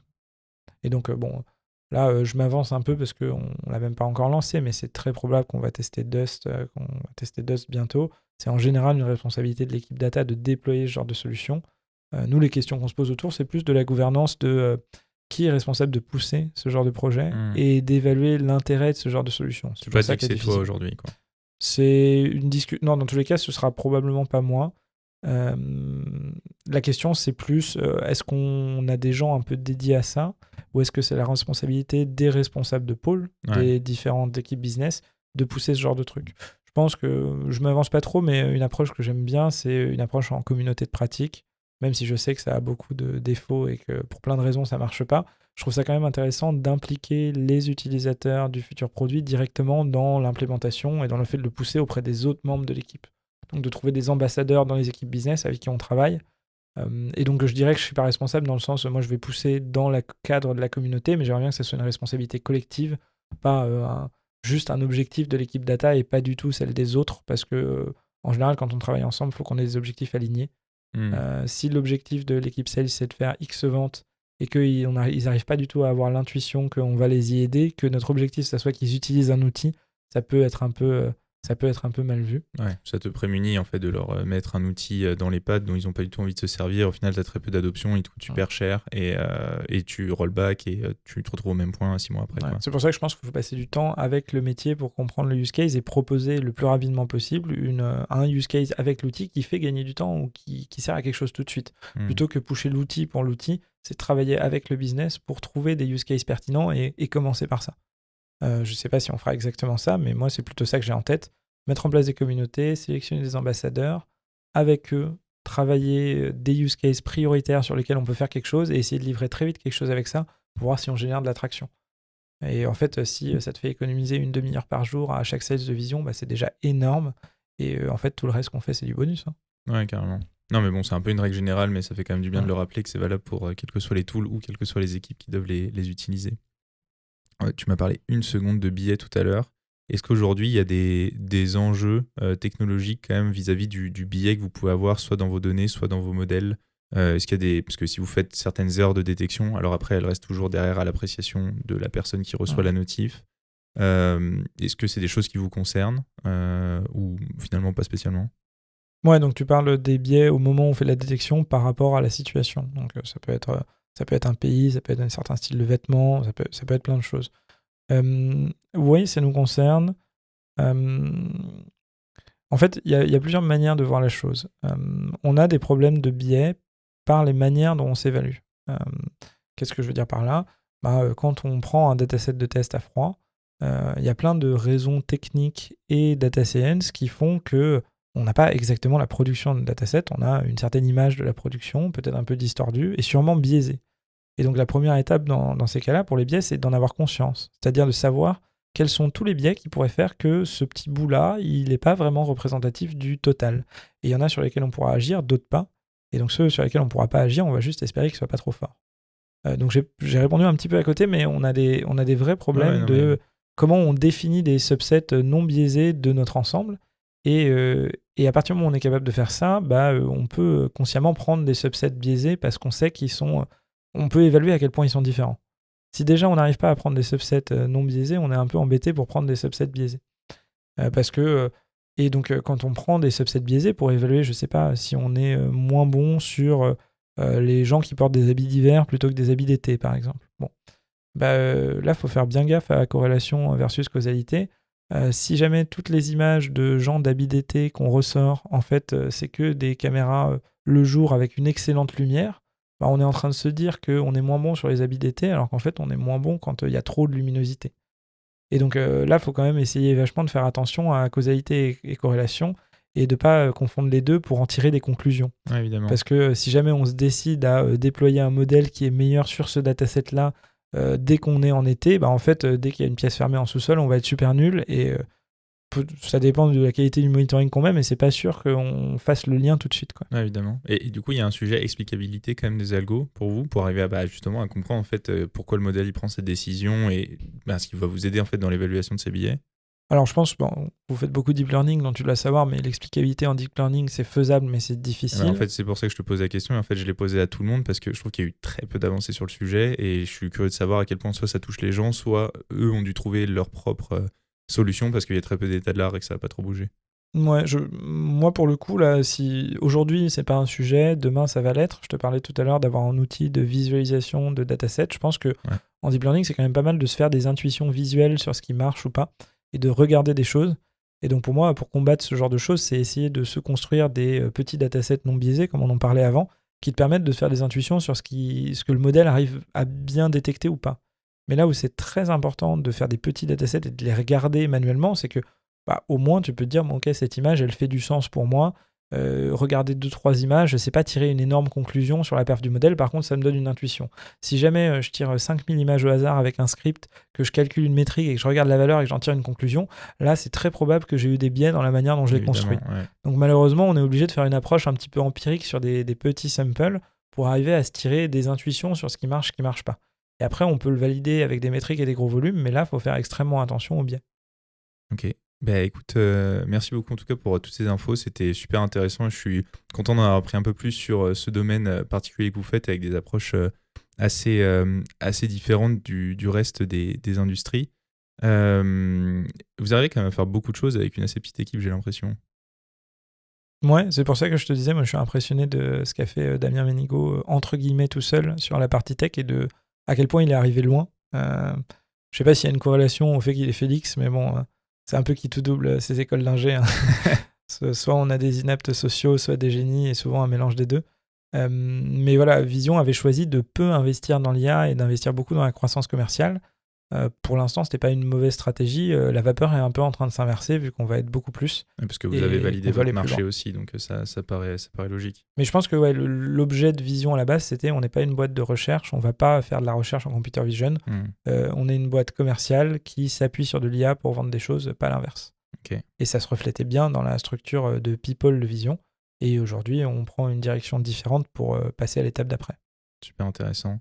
Et qu'est-ce que tu conseillerais aujourd'hui à quelqu'un qui veut se lancer, comme en plus tu essaies de les recruter finalement, mais soit dans le MLOps, soit dans la computer vision, soit dans les sujets un peu plus retail? Alors c'est peut-être 3 questions en une presque que tu me poses.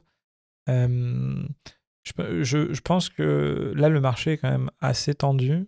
En tout cas de ce que j'en ressens, assez tendu pour les candidats, dans le sens où sur les postes juniors, bon ça a toujours été le cas, mais là on a vraiment beaucoup de candidats, particulièrement en data science. Parce que les entreprises recrutent moins en ce moment, les levées de fonds sont plus difficiles, peut-être que la période d'il y a 2-3 ans n'était pas représentative et qu'en fait c'est plus un mode normal, mais il y a beaucoup de gens sur le marché, donc c'est très difficile de se démarquer. Et donc je pense qu'en début de carrière particulièrement, il faut vraiment essayer de prendre un domaine et d'aller à fond dedans, un domaine qui nous passionne et qui peut nous permettre de passer du temps par plaisir dessus, parce que entre quelqu'un qui a passé 60 heures à expérimenter des choses et un junior qui a vite fait lu une documentation et fini un stage, il y a une différence monumentale en entretien. Même si ce n'est pas des sujets qu'ils maîtrisent, on peut en discuter. Et savoir que la personne a déjà creusé le sujet, ça aide beaucoup. Donc c'est vraiment faire des choses, quoi. Faire des petits projets, se lancer. Pas forcément faire des petits projets en espérant qu'en les mettant sur le CV, il va se passer quelque chose. Ça, faut être honnête. C'est important à préciser quand même. Ouais, parce que beaucoup de gens pensent qu'avoir un portfolio monumental, ça aide. En fait, je vais être franc, j'ai pas le temps de regarder un portfolio, quoi. Si la personne me met particulièrement en avant un truc en me disant faut absolument que tu regardes ça, c'est exactement ton use case, et que je vois passer le message, je vais aller regarder, mais je vais par définition pas aller me balader sur des GitHub pour me passer au milieu des projets d'école à moitié faits, etc. Quoi. Donc c'est plus montrer qu'on est passionné en ayant passé du temps sur les choses. Et moi, en entretien, ce que je cherche le plus, c'est de pouvoir avoir une discussion pertinente avec les personnes, quoi. Ouais, c'est vrai que c'est ça qui en dit le plus long sur les candidats finalement. Surtout qu'avec les avancées de l'IA générative, les tests techniques à la maison et même pas à la maison perdent de plus en plus de sens. Nous, on continue à en faire, mais je m'en sers comme base de discussion, et ce qui m'importe, c'est la discussion que je vais avoir après. J'ai conscience que mon test est faisable par l'IA d'aujourd'hui, et si c'est pas l'IA d'aujourd'hui, ce sera celle de demain.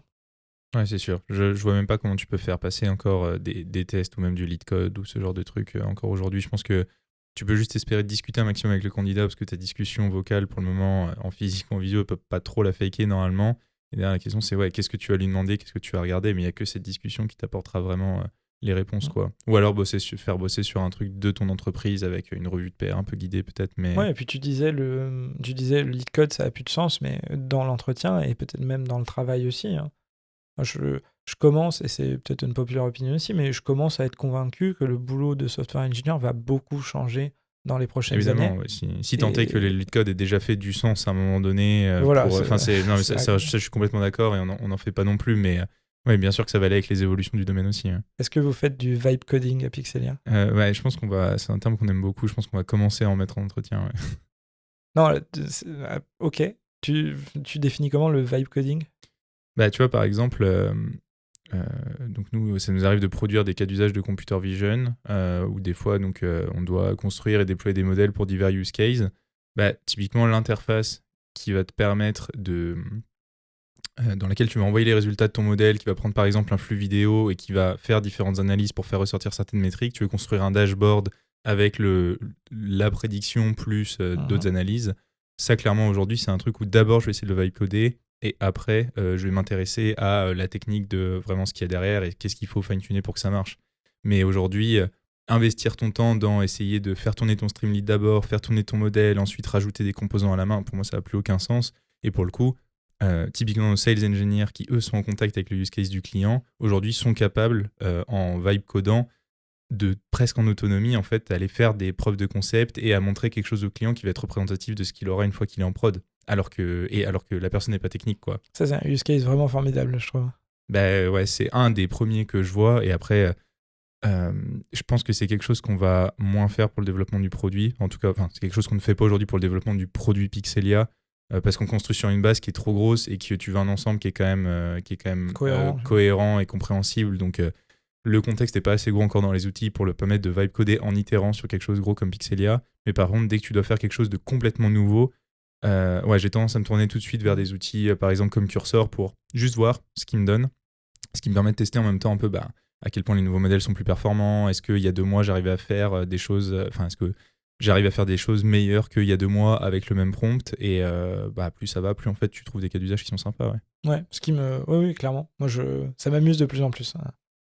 Non, c'est assez cool. On n'a pas assez souvent de nouvelles choses à faire, malheureusement, pour que ça vaille le coup. Et je pense que, aujourd'hui, même avec les meilleurs modèles et les meilleurs embeddings pour des projets non triviaux ou des outils qui sont pas super bien représentés, tu vois, je te parlais de Daxter avant. Aujourd'hui, le dernier Claude comprend ce que c'est Daxter, mais il le manipule pas bien, par exemple. Okay. Parce que c'est des choses qui sont pas assez répandues. Donc peut-être que j'ai choisi un outil trop niche. Je sais pas si sur Prefect ça aurait marché beaucoup mieux.